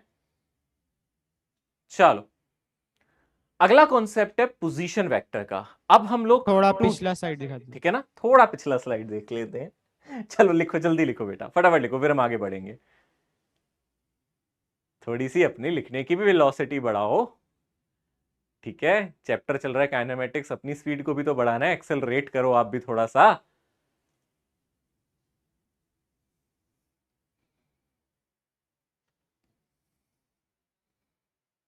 सर हो गया। हो गया, बहुत बढ़िया। ओके, अब ये जो टॉपिक है पोजीशन वेक्टर, ये आता है मोशन इन अ प्लेन में। अब अगर आप एनसीईआरटी उठाओगे, अपनी एनसीईआरटी को पिक करोगे, ठीक है ना, आपके घर में एक एनसीईआरटी होगी, या फिर आपने सॉफ्ट कॉपी रखी होगी, हार्ड कॉपी है सॉफ्ट कॉपी है। अगर तो हार्ड कॉपी है तो उसको निकालो बाहर, है ना, काफी टाइम से ओपन नहीं की है बोलने के बावजूद, उसको ओपन करो, उस पे से धूल मिट्टी हटाओ, है ना, मकड़ी ने जाल वाल बना रखा होगा, ठीक है ना। सो अगर आप उसको क्या करोगे, मेरा वॉइस नहीं आ रहा क्या? सर वॉइस बीच में कट गया था सर। सभी जगह ऐसा हो रहा है क्या? कौन से पाठशाला से बोल रहे हो बेटा? सर हमारे यहाँ फ्रीज हो गए थे राउरकेला। बाकी जगह भी मेरा वॉइस कट रहा है क्या बीच में? नहीं सर सर। मुजफ्फरपुर पाठशाला में फ्रीज हो गए थे आप। अच्छा, मतलब- मुजफ्फरपुर बस आप सर क्वालिटी खराब। क्वालिटी खराब हो गई है मेरी। यस सर एचडी में आ रहा है। अच्छा, एक सेकेंड, कोई इंटरनेट का इश्यू है क्या यहाँ? ठीक है सर आप। अब ठीक है ना? अब तो सही आ रहा है ना? ठीक है। यस अब मैं सर, एचडी में कार्टून नजर आ जैसे- रहा हूँ, अब हाई डेफिनेशन में दिख रहा हूँ, मैं एचडी में दिख रहा हूँ जी ना? सर। ठीक है, बिल्कुल। फिर ठीक है। ओके, सो मैं ये कह रहा था, जो आपके घर पे एक एनसीईआरटी नाम की एक बुक होगी, अगर आपने हार्ड कॉपी ली होगी, उसको साफ करो, सफाई करो उसकी, उसमें एक चैप्टर खोलो, आप देखना उसमें मोशन इन अ प्लेन करके एक चैप्टर है। Motion in a straight line के बाद नेक्स्ट चैप्टर आपको मिलेगा मोशन इन अ प्लेन, जिसकी स्टार्टिंग में आपको वेक्टर्स मिलेंगे जो कि हम पहले पढ़ चुके हैं, है ना? मोशन इन अ प्लेन में हम वेक्टर्स पहले पढ़ चुके हैं, वो आपको दिख जाएगा वहां मोशन इन अ प्लेन में वेक्टर्स होंगे, वो हम लोग कर चुके हैं। ठीक है। अब उसके बाद अगर हम एक बार वेक्टर्स करते हैं, उसके बाद उसमें जो टॉपिक आता है वो आता है कि 2 डायमेंशन 3 डायमेंशन में क्या होती है वेलोसिटी, क्या होता है डिस्प्लेसमेंट। तो ये टॉपिक वहां से मैंने पिक किया है। अभी हमने इस पे लिखा नहीं है कि हम motion in a plane start कर रहे हैं, वो वैसे कल चालू होगा लेक्चर नंबर 1, पर ये मैं अभी क्यों पढ़ा रहा हूं? ये मैं इसलिए अभी पढ़ा रहा हूं, इसका एक रीजन है, क्योंकि हम काइनेमेटिक्स कर चुके हैं और हम लोग क्या कर चुके हैं, वेक्टर्स भी कर चुके हैं। तो ये टॉपिक हम पहले से डिस्कस कर लेंगे आज। मोशन इन अ प्लेन को एक्चुअली हम आज से स्टार्ट कर रहे हैं, टेक्निकली देखा जाए ये आज से स्टार्ट हो जाएगा, चैप्टर अभी से स्टार्ट हो जाएगा, पर अभी इसमें आप वही चीजें पढ़ोगे जो आप काइनेमेटिक्स में पढ़ चुके हो, इसलिए मैं आज इसको डिस्कस कर रहा हूं काइनेमेटिक्स में ही। और कल से बिल्कुल आपका मोशन इन अ प्लेन, उसका रिलेटिव वेलोसिटी वाला टॉपिक मैं स्टार्ट कराऊंगा। ठीक है। सो सबसे पहले बात करते हैं पोजीशन वेक्टर की। सबसे पहले क्या बात करते हैं? पोजीशन वेक्टर की। ओके, पोजीशन का मतलब मैंने आपको समझाया था ना, पोजीशन का क्या मतलब होता है बताया था ना मैंने। और मैंने आपको यह भी बोला था, जब भी किसी की पोजीशन बताते हैं तो उससे पहले बताते हैं कि रेफरेंस पॉइंट कहां है, ओरिजिन हमारा कहां है, यह सबसे पहले बताना जरूरी होता है। यानी कि अगर हम यहां पोजीशन वेक्टर की बात करें तो सबसे पहले हम बात करते हैं कि पोजीशन कैसे डिफाइन करते हैं। किसी की भी पोजीशन आप मैथ्स में कैसे बताते थे? कैसे बताते थे? अगर ये एक्स एक्सिस है, ये वाई एक्सिस है, ये जेड एक्सिस है ना? मान लो एक मक्खी है, मच्छर है, वो यहां भिनभिना रहा है ना? एक मक्खी एक मच्छर यहां भिनभिना रहा है, मान लो अभी ये हवा में है, आपने इसकी फोटो खींच ली, सर तो इसकी coordinate पोजीशन geometry कैसे से। बताओगे? कोऑर्डिनेट्स बता के, है ना? कैसे बताओगे? ग्राफ प्लॉट कर ठीक है ना, एक्स कोऑर्डिनेट्स वाई बता के। की पोजीशन बताते ठीक थे है? कोऑर्डिनेट ज्योमेट्री लगाकर। हाँ, तो अगर आपको किसी की पोजीशन बतानी है तो आपको क्या बताना पड़ेगा? उसका कोऑर्डिनेट। किसी भी ऑब्जेक्ट की अगर आपको पोजीशन बतानी है तो क्या बताना पड़ेगा? बोलो, कोऑर्डिनेट बताना पड़ेगा। ठीक है। सो अगर मान लो इसके कुछ कोऑर्डिनेट्स हैं, मान लो ये पॉइंट पी है, इसके कोऑर्डिनेट्स कितने हैं? X comma Y comma Z. ठीक है ना, X comma Y comma Z, ये क्या है इसके? बोलो, कोऑर्डिनेट्स। तो यहां से अगर मैं ध्यान से देखूं, एक वेक्टर हम बनाएंगे, ओरिजिन से शुरू करेंगे। इस वेक्टर की शुरुआत कहां से करेंगे? बोलो, ओरिजिन से। तो ओरिजिन से हम एक वेक्टर बनाएंगे पी वेक्टर की तरफ, जिसके कोऑर्डिनेट्स बताने उसकी तरफ हम एक वेक्टर बनाएंगे। इस वेक्टर को हम बोलेंगे आर वेक्टर, और इसी वेक्टर का नाम क्या है? Position vector. पोजीशन वेक्टर क्या कर रहा है? ये एक वेक्टर है जो आपको किसी भी ऑब्जेक्ट की पोजीशन बताता है। तो अगर हम डेफिनेशन की बात करें तो डेफिनेशन इसकी क्या है? अ वेक्टर, सिंपली ये है क्या? बोलो, a vector that indicates a vector that indicates the location bracket में हम लिख सकते हैं पोजीशन ऑफ एनी ऑब्जेक्ट। ठीक है ना, किसी भी ऑब्जेक्ट की पोजीशन या आप लोकेशन बताना चाहते हो, उसी को हम बोलते हैं पोजीशन वेक्टर। आसान है, ठीक है ना? सो ये क्या है? अरे सर इसके हमें एक्स वाई जेड कोऑर्डिनेट पता है, तो हमें इसका पोजीशन वेक्टर पता है। पोजीशन वेक्टर आर वेक्टर को लिखने का तरीका क्या है? इसका अगर आप एक्स कोऑर्डिनेट देख रहे हो, हम लिख दिया एक्स आई कैप, वाई कोऑर्डिनेट वाई जे कैप, और जेड डायरेक्शन में जेड के कैप। ये क्या हो गया? इसका पोजीशन वेक्टर। फॉर एग्जाम्पल, मुझे अगर इसके कोऑर्डिनेट्स पता होते, फॉर एग्जाम्पल मान लो मुझे किसी ने बता दिया भैया इसके कोऑर्डिनेट्स हैं 2, -3, 5, तो सर इसका पोजीशन वेक्टर क्या होगा? इसका पोजीशन वेक्टर होगा 2i कैप। ठीक है ना, और ये क्या है मेरा? -3j cap plus 5k cap. ये क्या कहलाएगा इसका? बोलो, पोजीशन वेक्टर। ये क्या कहलाएगा? Position vector. ये एग्जाम्पल लिया है बेटा मैंने, ठीक है ना, ये एक एग्जाम्पल लिया है। अगर किसी के हमें कोऑर्डिनेट्स पता है तो हम उसका पोजीशन वेक्टर लिख सकते हैं। फॉर एग्जाम्पल हमें 2 -3 5 पता थे इसके कोऑर्डिनेट्स, तो उसका जो पोजीशन वेक्टर है, जो उसकी पोजीशन होगी वो क्या होगी, 2i cap minus 3j cap plus 5k cap. ठीक है, मान लो ये कोई मच्छर है बेटा, है ना, ऐसे अभी बारिश वाले मौसम में एक वाला मच्छर उड़ता है ना, वो बड़े बड़े ऐसे हेलीकॉप्टर कहते हैं उसको, पता नहीं क्या बोलते हैं, हम तो हेलीकॉप्टर बोलते थे। देखा है वो एक पतला सा होता है, ऐसा लंबा सा, ऐसे ऐसे 4 पंख होते हैं ड्रैगन उसके। हाँ ड्रैगन फ्लाई, हाँ है ना, वो एक जगह रुक जाता है, कई बार देखा होगा आपने, है ना, हवा में उड़ते उड़ते रुक जाता है कभी कभी, ड्रैगन फ्लाई जिसको आप बोलते हो। ठीक है ना, मैं बड़ा डरता था जब छोटा था, मुझे लगता था काट लेगा, पर कहते हैं काटता तो नहीं है वो, खैर। तो ऐसे हवा में एक जगह रुक जाता है, तो मान लो ये वही ड्रैगन फ्लाई है, यहाँ रुका हुआ है। ठीक है ना, अरे कोई मच्छर मान लो हवा में रुक गया थोड़ी देर के लिए। ठीक है ना, सो ये उसकी पोजीशन हमने बताई है। आप भी बोलोगे सर क्या है, मच्छर को तो चैन से जीने दो, उसको तो फिजिक्स में मत घुसाओ। कोई बात नहीं, हम सबको घुसाएंगे, सबका बदला लेंगे। हम पढ़ रहे हैं तो मच्छर भी पढ़ेगा। ठीक है, आगे बढ़े, सिंपल है ना, ये नोट कर लिया ना? हाँ यस सर। ठीक है, सो अगर अब हम ध्यान से देखें, हमने पोजीशन लिख ली, ठीक है, अब उसी मच्छर को दोबारा उठाओ और मान लो वो मच्छर मूव कर रहा है ना, मान लेते हैं अब हम उस मच्छर को मूव करा रहे हैं, ये मेरी x एक्सिस, ये मेरी y एक्सिस, ये मेरी z एक्सिस। ठीक है ना, मान लो भैया मच्छर पहले यहां था, मच्छर बाबू यहां थे पहले, है ना, तो हमारे मच्छर बाबू यहां बैठे थे, ये उसकी लोकेशन A थी, ये मच्छर उड़ के यहां से पहुंच के किसी नई लोकेशन B पे। ठीक है, तो मान लेते हैं पहले इनके कोऑर्डिनेट्स थे x1 y1 z1 और बाद वाले इनके कोऑर्डिनेट्स हो गए x2 y2 z2। उन्होंने अपने x y z कोऑर्डिनेट बदल दिए मच्छर ने। हो सकता है उसने आपको देख लिया हो आसपास आते हुए, अब वो आपका खून चूसने आ रहा है, कह रहा है ये बच्चा बहुत मीठे खून वाला है, इसका खून पिएंगे हम, तो इसलिए वो मच्छर A से B की तरफ चला गया। तो इसने अपनी पोजीशन बदली, और अगर आपकी पोजीशन बदलती है तो क्या होता है, डिस्प्लेसमेंट। पोजीशन के बदलने को ही हम क्या कहते हैं, डिस्प्लेसमेंट कहते हैं ना, जब आपकी चेंज इन पोजीशन होती है उसी को डिस्प्लेसमेंट कहते हैं। तो यहां हमें दो पोजीशन वेक्टर बनाने पड़ेंगे। पहले इसका वेक्टर जो पोजीशन दिखा रहा था वो ये था, ये इनिशियल पोजीशन वेक्टर हो गया, इसको मैं बोल सकता हूं इनिशियल पोजीशन वेक्टर यानी कि R1 वेक्टर, और फाइनली वो यहां से यहां पहुंच गया तो इसका फाइनल पोजीशन वेक्टर हो गया ये। ठीक है ना, यानी कि आप बोल सकते हो R1 इसका इनिशियल पोजीशन वेक्टर है। जो R1 है वो क्या है, अगर हम ध्यान से देखेंगे मैं बोल सकता हूं this is nothing but this is initial position vector, ये हमारा इनिशियल पोजीशन वेक्टर है। ठीक है, तो R1 वेक्टर को क्या लिख सकते हो आप, x1 i कैप प्लस, ठीक है ना, x1 i cap plus y1 j cap plus z1 k cap, ये मेरा इनिशियल पोजीशन वेक्टर हो गया। और उसी तरीके से थोड़ी देर बाद ये पार्टिकल पहुंच गया नई पोजीशन पे, तो फाइनल पोजीशन वेक्टर की अगर मैं बात करूं तो वो हो जाएगा मेरा R2 वेक्टर। तो R2 वेक्टर कितना हो गया बोलो, x2 i cap plus y2 j cap plus z2 k cap. तो मेरा फाइनल पोजीशन वेक्टर हो गया, पहले इनिशियल पोजीशन वेक्टर था, फाइनल पोजीशन वेक्टर। तो ये कितना डिस्प्लेसमेंट कर रहा है अगर हम ध्यान से देखें, तो ये जो मच्छर बाबू हैं वो यहां से उड़ के यहां पहुंच गए हैं, ये इनका डिस्प्लेसमेंट वेक्टर है ना, ये इनका डिस्प्लेसमेंट वेक्टर है।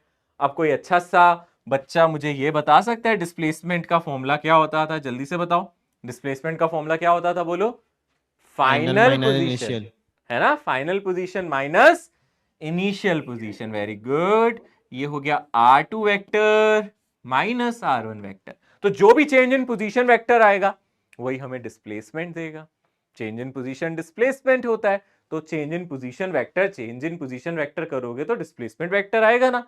कितना आ जाएगा अगर आप यहां से करोगे, इसमें से इसको माइनस कर दो, तो I वाले में से I, Z वाले में से Z, J वाले में से J, मतलब I वाले में से I, J वाले में से J, K वाले में से K को सब्ट्रैक्ट करेंगे, इसके x कंपोनेंट में से इसका x कंपोनेंट माइनस करेंगे, यानी मैं यहां लिख सकता हूं x2 minus x1 i cap plus y2 minus y1 j cap plus z2 minus z1 k cap. तो ये मेरा क्या आ जाएगा, डिस्प्लेसमेंट वेक्टर। आप चाहो तो इसको ऐसे भी लिख सकते हो, delta x i cap delta y j cap plus delta z के कैप। तो ये हमारा डिस्प्लेसमेंट वेक्टर हो गया। ठीक है, ये हमारा क्या हो गया? Displacement vector. बहुत अच्छा, this is our displacement vector. कोई मुझे ये बता सकता है इस डिस्प्लेसमेंट वेक्टर है तो इसका मैग्नीट्यूड कितना होगा? मैं आपसे बोलूं मुझे तो ये लेंथ चाहिए, ये तो वेक्टर में लिखा है ना मैंने, मुझे ये लेंथ चाहिए, इसका मैग्नीट्यूड बता सकते हो? डिस्प्लेसमेंट वेक्टर का मैग्नीट्यूड निकालना है तो क्या करें? अगर मुझे इसका मैग्नीट्यूड में इंटरेस्ट है, मैं सिर्फ इसका मैग्नीट्यूड देखना चाहता हूं, तो इसका मैग्नीट्यूड क्या हो जाएगा? वेक्टर का मैग्नीट्यूड निकालना तो आता है ना आपको, I component, J component, K component तो पता ही है, इसका स्क्वायर प्लस इसका स्क्वायर प्लस इसका स्क्वायर इनसाइड रूट, याद है? X square Y square Z square है ना? तो ये करेंगे ना, तो यहां से हम करेंगे डिस्प्लेसमेंट के लिए x2 माइनस x1 का square plus y2 minus y1 का square plus z2 minus z1 का स्क्वायर। तो ये हमें क्या दे देगा बोलो? इसका magnitude, magnitude of the displacement. यानी कि ये जो लेंथ है बेटा, यहां से यहां तक की जो दूरी है, मैथ्स में इसको डिस्टेंस फॉर्मूला कहते थे, अगर याद हो आपको, है ना? कहते थे ना, दो पॉइंट्स के बीच का मिनिमम डिस्टेंस मतलब परपेंडिकुलर डिस्टेंस, इसको आप डिस्टेंस फॉर्मूला कहते थे। ये वही आ गया एक तरीके से, x2 माइनस x1 का square plus y2 minus y1 का square plus z2 minus z1 का स्क्वायर। क्या ये बात समझ में आती है? तो जल्दी से नोट करो और फिर हम आगे बढ़ेंगे। जल्दी जल्दी नोट करेंगे, आसान है, बहुत आसान चल रहा है, वही है, बस अब 3 डायरेक्शन में आ गया। जो पहले पढ़ा था 1 डायरेक्शन में, अब वो 3 डायरेक्शन में। फर्क ये है कि यहां हमें आई कैप, जे कैप, के कैप का इस्तेमाल करना है, क्योंकि एक डायरेक्शन नहीं है, 3 अलग अलग डायरेक्शन है, 3 इंडिपेंडेंट डायरेक्शंस हैं, इसलिए हम आई, जे और के का इस्तेमाल करते हैं।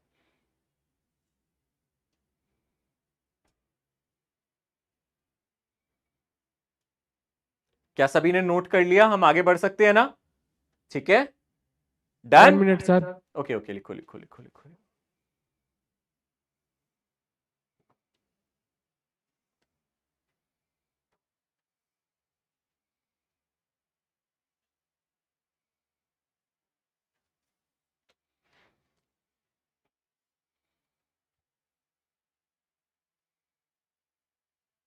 अब बदल दे।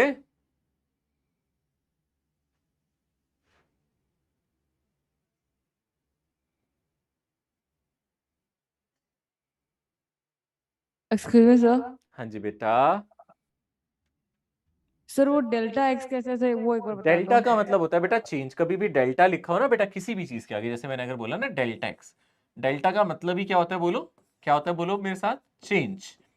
तो अगर मैं यहाँ लिख रहा हूँ डेल्टा एक्स मतलब एक्स में कितना चेंज आया, तो आप बोलोगे sir final X minus initial x. और चेंज का हमेशा मतलब होता है final minus initial.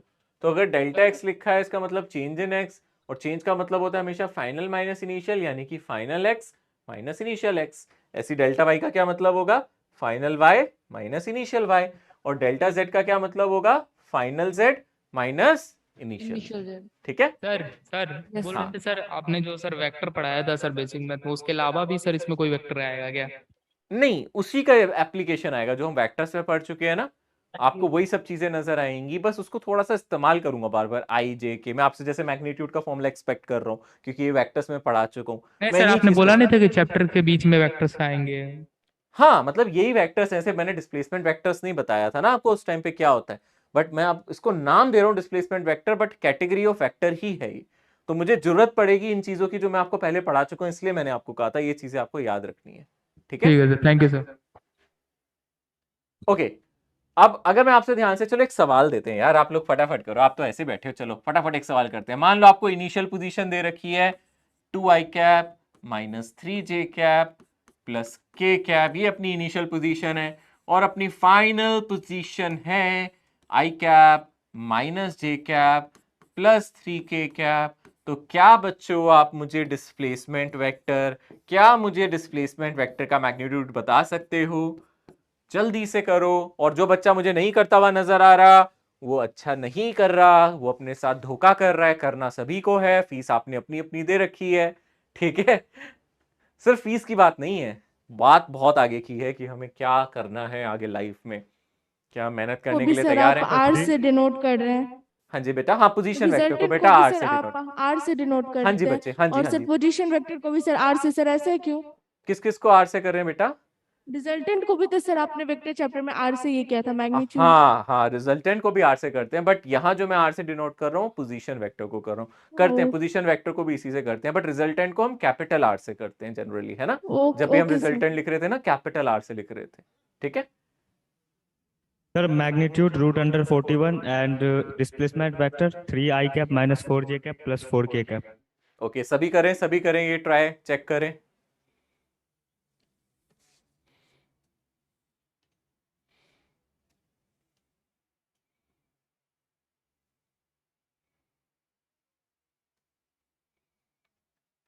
Sir S vector का आ रहा है सर अरे इस बेटा तो रूट 53 और मोड ऑफ एस वेक्टर आ रहा है sir minus I plus 2 J Kaif minus 2 Kaif. उल्टा बोल दिया, वेक्टर आपने मोड में बोल दिया, मोड वेक्टर में बोल दिया, उल्टा बता रहे हो।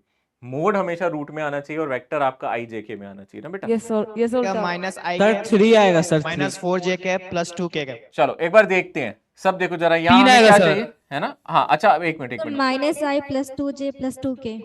ओके, एक बार सब वेरीफाई करो, ठीक है ना, मुझे लिखने देना, ठीक है ना बच्चों।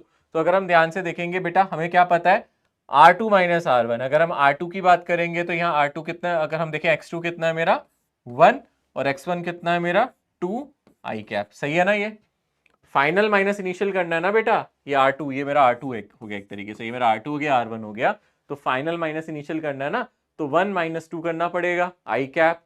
फिर उसके बाद आ जाओ, प्लस क्या करना पड़ेगा बोलो, यहां से ये कितना है बोलो, -1 है ना, यहां से कितना है मेरा माइनस जे कैप है ना, मतलब -1, इसका जो मैग्नीट्यूड है, ये इसका जो कोफिशिएंट है वो -1 है, इसमें से हमें माइनस करना है -3, ठीक है। ये आ जाएगा मेरा जे कैप प्लस इसका जो आपका कोफिशिएंट है वो है 3 और इसका कोफिशिएंट है 1, तो 3 - 1 के कैप।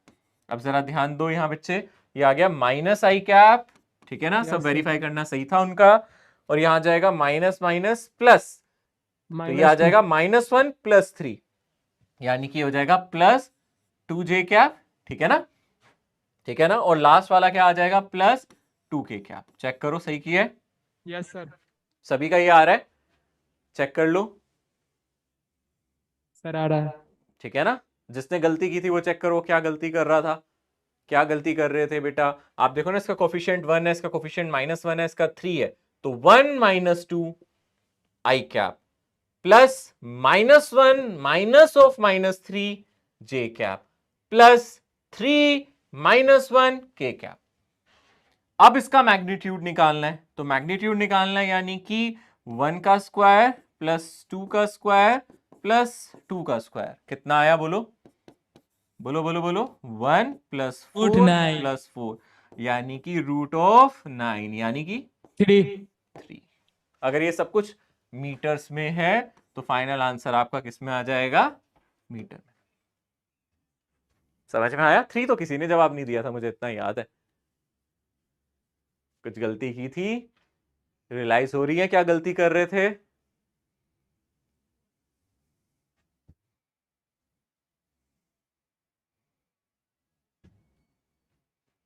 है ना, रियलाइज किया ना क्या गलती की हमने। अगर वो गलती रियलाइज हो गई तो समझ में आ जाएगा कि हाँ ये गलती दोबारा नहीं करनी है अब हमें। ये अपना डिस्प्लेसमेंट हो गया और नीचे उसका मैग्नीट्यूड हो गया। ये अपना डिस्प्लेसमेंट +-3 नहीं लिखेंगे क्या बच्चे, नहीं नहीं, हम यहाँ सिर्फ उसकी लेंथ बताना चाहते हैं। मैग्नीट्यूड लिख दिया ना बेटा मैंने यहाँ, अगर मैंने यहाँ मैग्नीट्यूड लिख दिया मतलब हम उसकी लेंथ बता रहे हैं बेटा, ठीक है, लेंथ बता रहे हैं।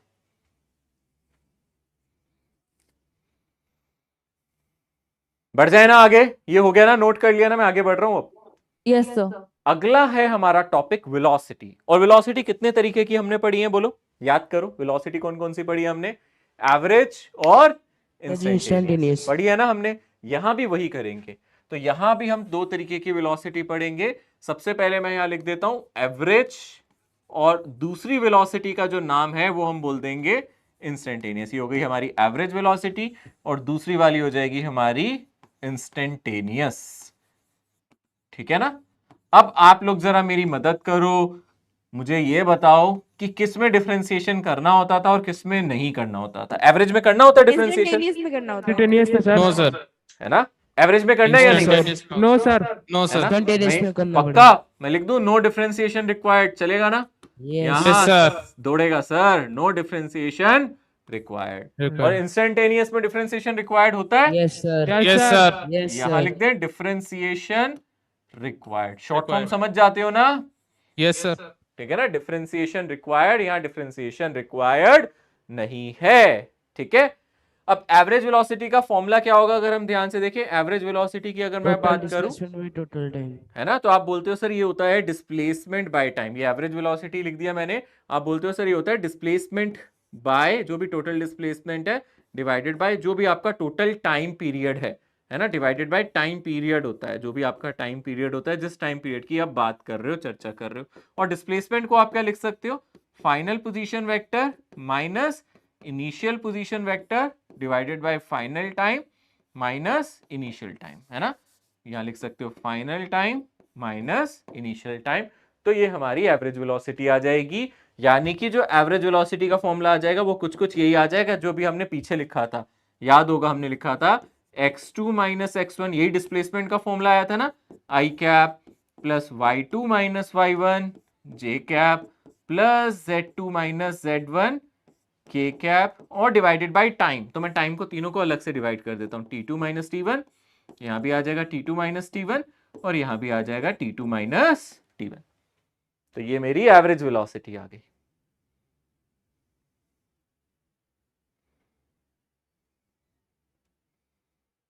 डिस्प्लेसमेंट निकाला था ना अभी पीछे बेटा, इसको मैंने डायरेक्टली लिख दिया बेटा। डिस्प्लेसमेंट का फॉर्मूला क्या आया था? x2 minus x1 I cap plus y2 minus y1 J cap plus z2 minus z1 K cap और divided by tf minus ti है, तो आप इसको ये लिख दो। तो फाइनल टाइम माइनस इनिशियल, मतलब t2 minus t1 t2 minus t1। मैंने तीनों को अलग अलग करके लिख दिया, आप चाहो तो एलसीएम लेके तीनों को एक साथ लिख सकते हो, t2 माइनस t1 मैंने अलग अलग करके लिख दिया, मेरी मर्जी, मैंने लिख दिया, गलत थोड़ा है, लिख सकते हैं ना।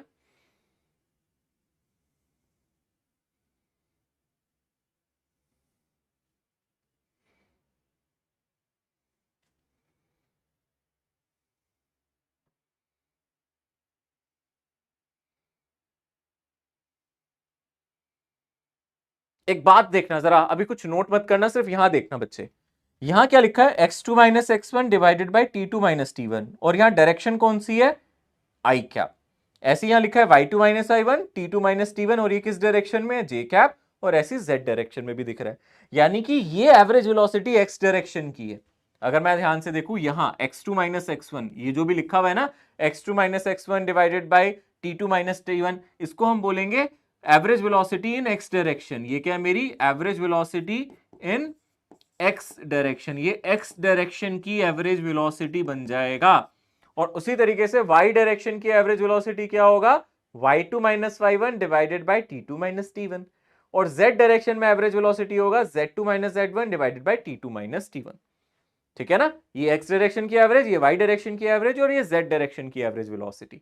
ऐसे ही इंस्टेंटेनियस वेलोसिटी के लिए डिफरेंशिएशन अपने को करना पड़ेगा ना, याद है ना, मैंने बताया था अगर आप यहाँ इंस्टेंटेनियस वेलोसिटी निकाल रहे हो तो आपको डिफरेंशिएशन करना पड़ेगा पोजीशन वेक्टर का। और अगर आप इसका डिफरेंशिएशन करोगे तो आप सिंपली लिख सकते हो dx by dt I cap plus dy by dt J cap plus dz by dt के कैप। ये हो जाएगा हमारा इंस्टेंटेनियस वेलोसिटी। और ये इंस्टेंटेनियस वेलोसिटी का x कंपोनेंट, आप चाहो तो बुक्स में ऐसे भी लिखा होता है vx I cap plus vy J cap plus vz K cap. सिर्फ नोटेशन है, कहने का मतलब है dx by dt x direction की instantaneous velocity, dy by dt y direction की instantaneous velocity, dz by dt z direction की instantaneous velocity. dx by dt को ही हमने vx लिख दिया है, dy बाई dt को हमने vy लिख दिया है, और dz बाई dt को vz लिख दिया है। ये x डायरेक्शन की इंस्टेंटेनियस वेलोसिटी, ये y डायरेक्शन की, ये z डायरेक्शन की इंस्टेंटेनियस वेलोसिटी।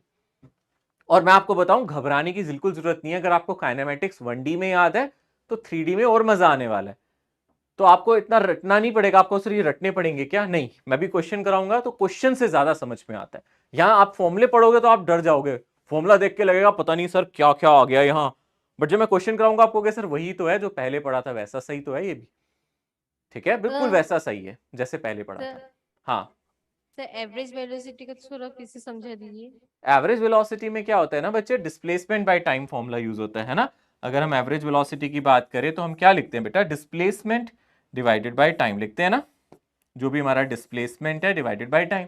और डिस्प्लेसमेंट को क्या लिखते थे, final minus initial position, RF minus RI। तो याद है ना RF माइनस RI का फॉर्मूला क्या था, अगर हम RF माइनस RI की बात करेंगे तो हम लोगों ने पीछे फॉर्मूले में देखा था बेटा, RF माइनस RI ये आ गया था, ये देखो ये आ गया था ना RF माइनस RI। तो इसी को मैंने T2 माइनस T1 से पूरी इक्वेशन को डिवाइड कर दिया, टाइम से डिवाइड कर दिया, तो एवरेज वेलोसिटी आ गई। यानी कि अगर हम बात करें एवरेज वेलोसिटी की, तो एवरेज वेलोसिटी क्या आ गई, जो हमने डिस्प्लेसमेंट निकाला RF माइनस RI, इसी को टाइम से डिवाइड कर दिया। तो वही है ना, x2 minus x1 plus y2 minus y1 plus z2 minus z1, पूरे को T2 माइनस T1 से डिवाइड किया, अलग अलग करके लिख दिया बस मैंने। मतलब मैं एक पूरा डंडा खींच के और एक ही बार T2 माइनस T1 भी लिख सकता था, पर मैंने क्या किया, तीनों को अलग अलग डिवाइड करके दिखा दिया। आप चाहो तो एलसीएम ले लो, वही चीज आ जाएगी ना बेटा, तीनों का बेस तो सेम ही है ना। Yes sir. सर ये रिलेटिव वेलोसिटी का थ्योरी क्या लाइट में अप्लाई होता है?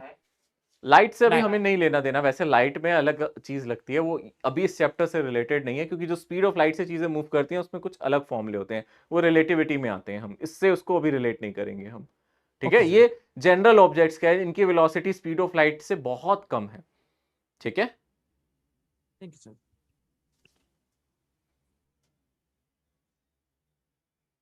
ओके, ये नोट कर लिया आपने फॉर्मूला। क्वेश्चन पे आएंगे बेटा, ये जल्दी से आप लिख लो, ये तो जस्ट लिखने के लिए है, इससे आप उल्टा घबराओगे कि ये पता नहीं क्या क्या दे दिया सर ने फॉर्मूला। हम सीधा क्वेश्चंस करेंगे तो मुझे लगता है ज्यादा अच्छे से समझ में आएगा आपको, ठीक है ना। Noted sir. नोटेड ना। ऐसी एक्सेलरेशन में दो तरीके हैं, अगर आपको वेलोसिटी टाइम दिया है तो आपको याद है ना, मैं ज्यादा बड़ा नहीं लिखूंगा, मैं सिंपली बोलूंगा एवरेज एक्सेलरेशन का फॉर्मूला याद है बच्चों, याद है। एवरेज एक्सेलरेशन के लिए डिफरेंशिएशन नहीं करना पड़ता था, आप delta we by delta T लिख देते थे, है ना, change in velocity by time, याद है। आप लिखते थे जो भी आपकी फाइनल वेलोसिटी है माइनस जो भी इनिशियल वेलोसिटी है डिवाइडेड बाय, आप टाइम इंटरवल से डिवाइड कर देते थे, तो हमें एवरेज एक्सेलरेशन मिल जाता था। ये हमारा एवरेज एक्सेलरेशन का फॉर्मूला हो गया। और अगर हमें इंस्टेंटेनियस एक्सेलरेशन चाहिए, अगर हमें क्या चाहिए, इंस्टेंटेनियस एक्सेलरेशन, तो क्या करते हैं, याद करो, इंस्टेंटेनियस एक्सेलरेशन के लिए क्या करते हैं, डिफरेंशिएट करते हैं। यानी कि अगर आपको इंस्टेंटेनियस एक्सेलरेशन चाहिए तो वेलोसिटी को टाइम से डिफरेंशिएट करा जाएगा, तो ये हमें इंस्टेंटेनियस एक्सेलरेशन देगा। मैं फटाफट एक सवाल पे आऊंगा ताकि ये अच्छे से समझा सकूं, अभी जस्ट फॉर्मूला लिख लो, सिर्फ फॉर्मूला उतार लो, आप क्वेश्चन करेंगे उससे समझ में आएगा, इसलिए अभी मैं कहूंगा भी नहीं कि आप इससे कुछ पूछो, जस्ट फॉर्मूला नोट कर लो, क्योंकि ये वही फॉर्मूला है जो हमने 2D 1D में यूज किया था, कुछ नया तो है नहीं, वही फॉर्मूला है।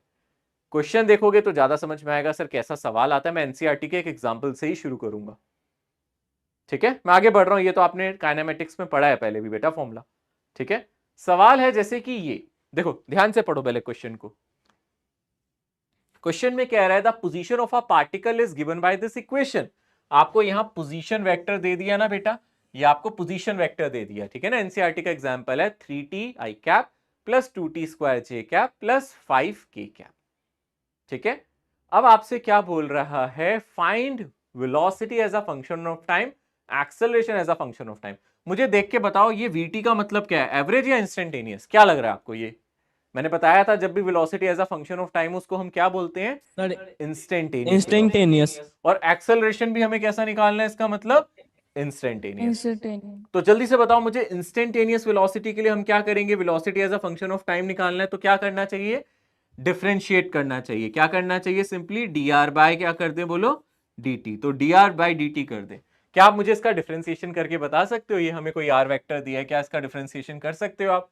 ये लिखा है 3t i कैप, इसका डिफरेंशिएशन क्या होगा, बोलो 3t का डिफरेंशिएशन क्या हो जाएगा, 3t का 3 और i cap as it is लिख दो, प्लस और क्या है बोलो यहां से 2t स्क्वायर, t स्क्वायर है ना, तो t स्क्वायर का डिफरेंशिएशन क्या होता है 2t, और एक 2 पहले से है, तो यानी कि यहां से क्या आ जाएगा 4t j कैप।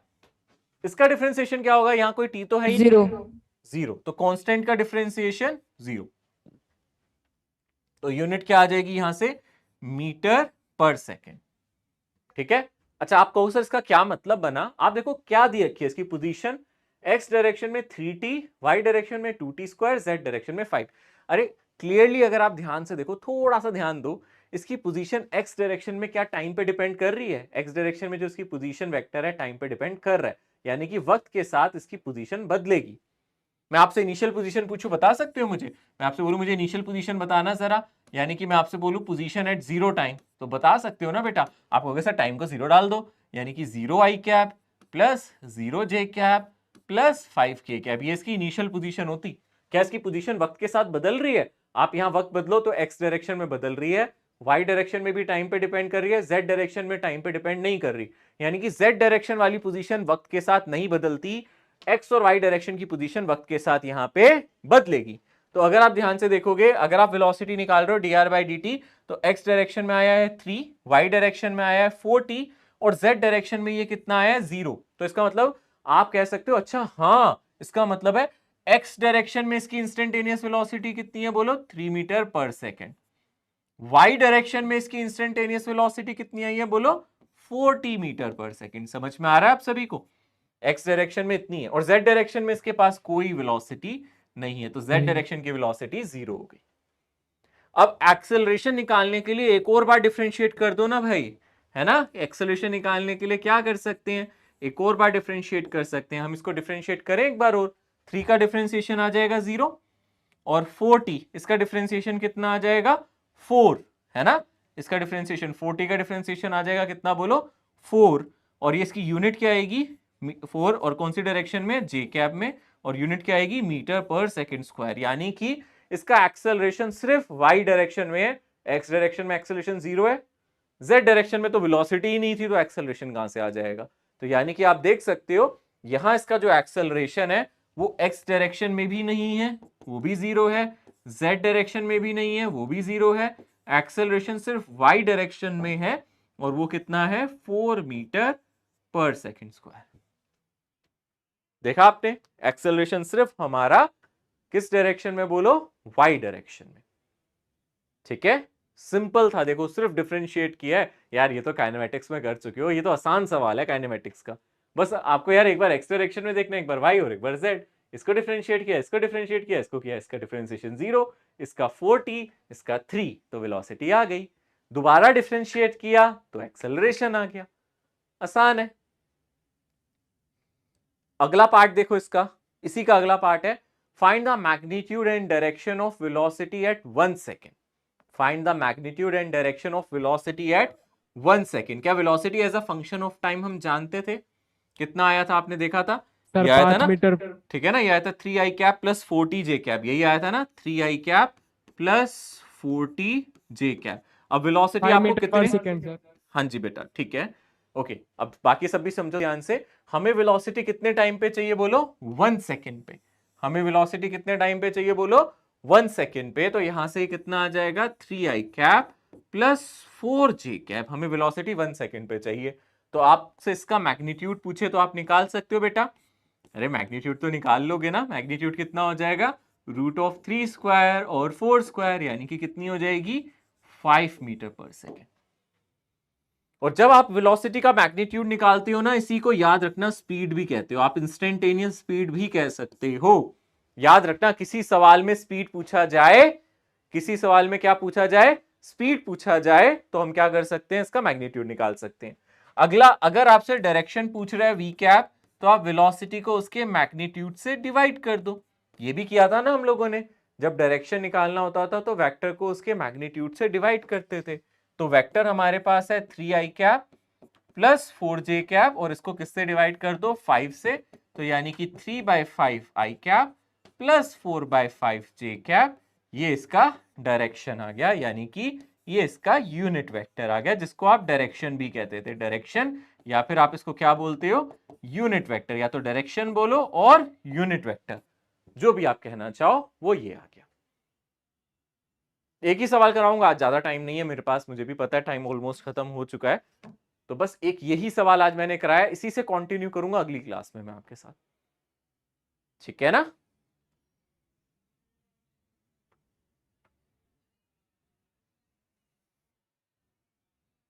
ओके, सो जिसका क्लास एंड हो गया है क्या? हाँ, जिसका कंप्लीट हो गया वो जा सकता है, ठीक है ना। और मैं इसको वैसे भी ओवर ही कर रहा हूँ, ठीक है। तो आप देख सकते हो, बस इतना याद रखना आप लोगों बाय को सर। घर से क्या करना है।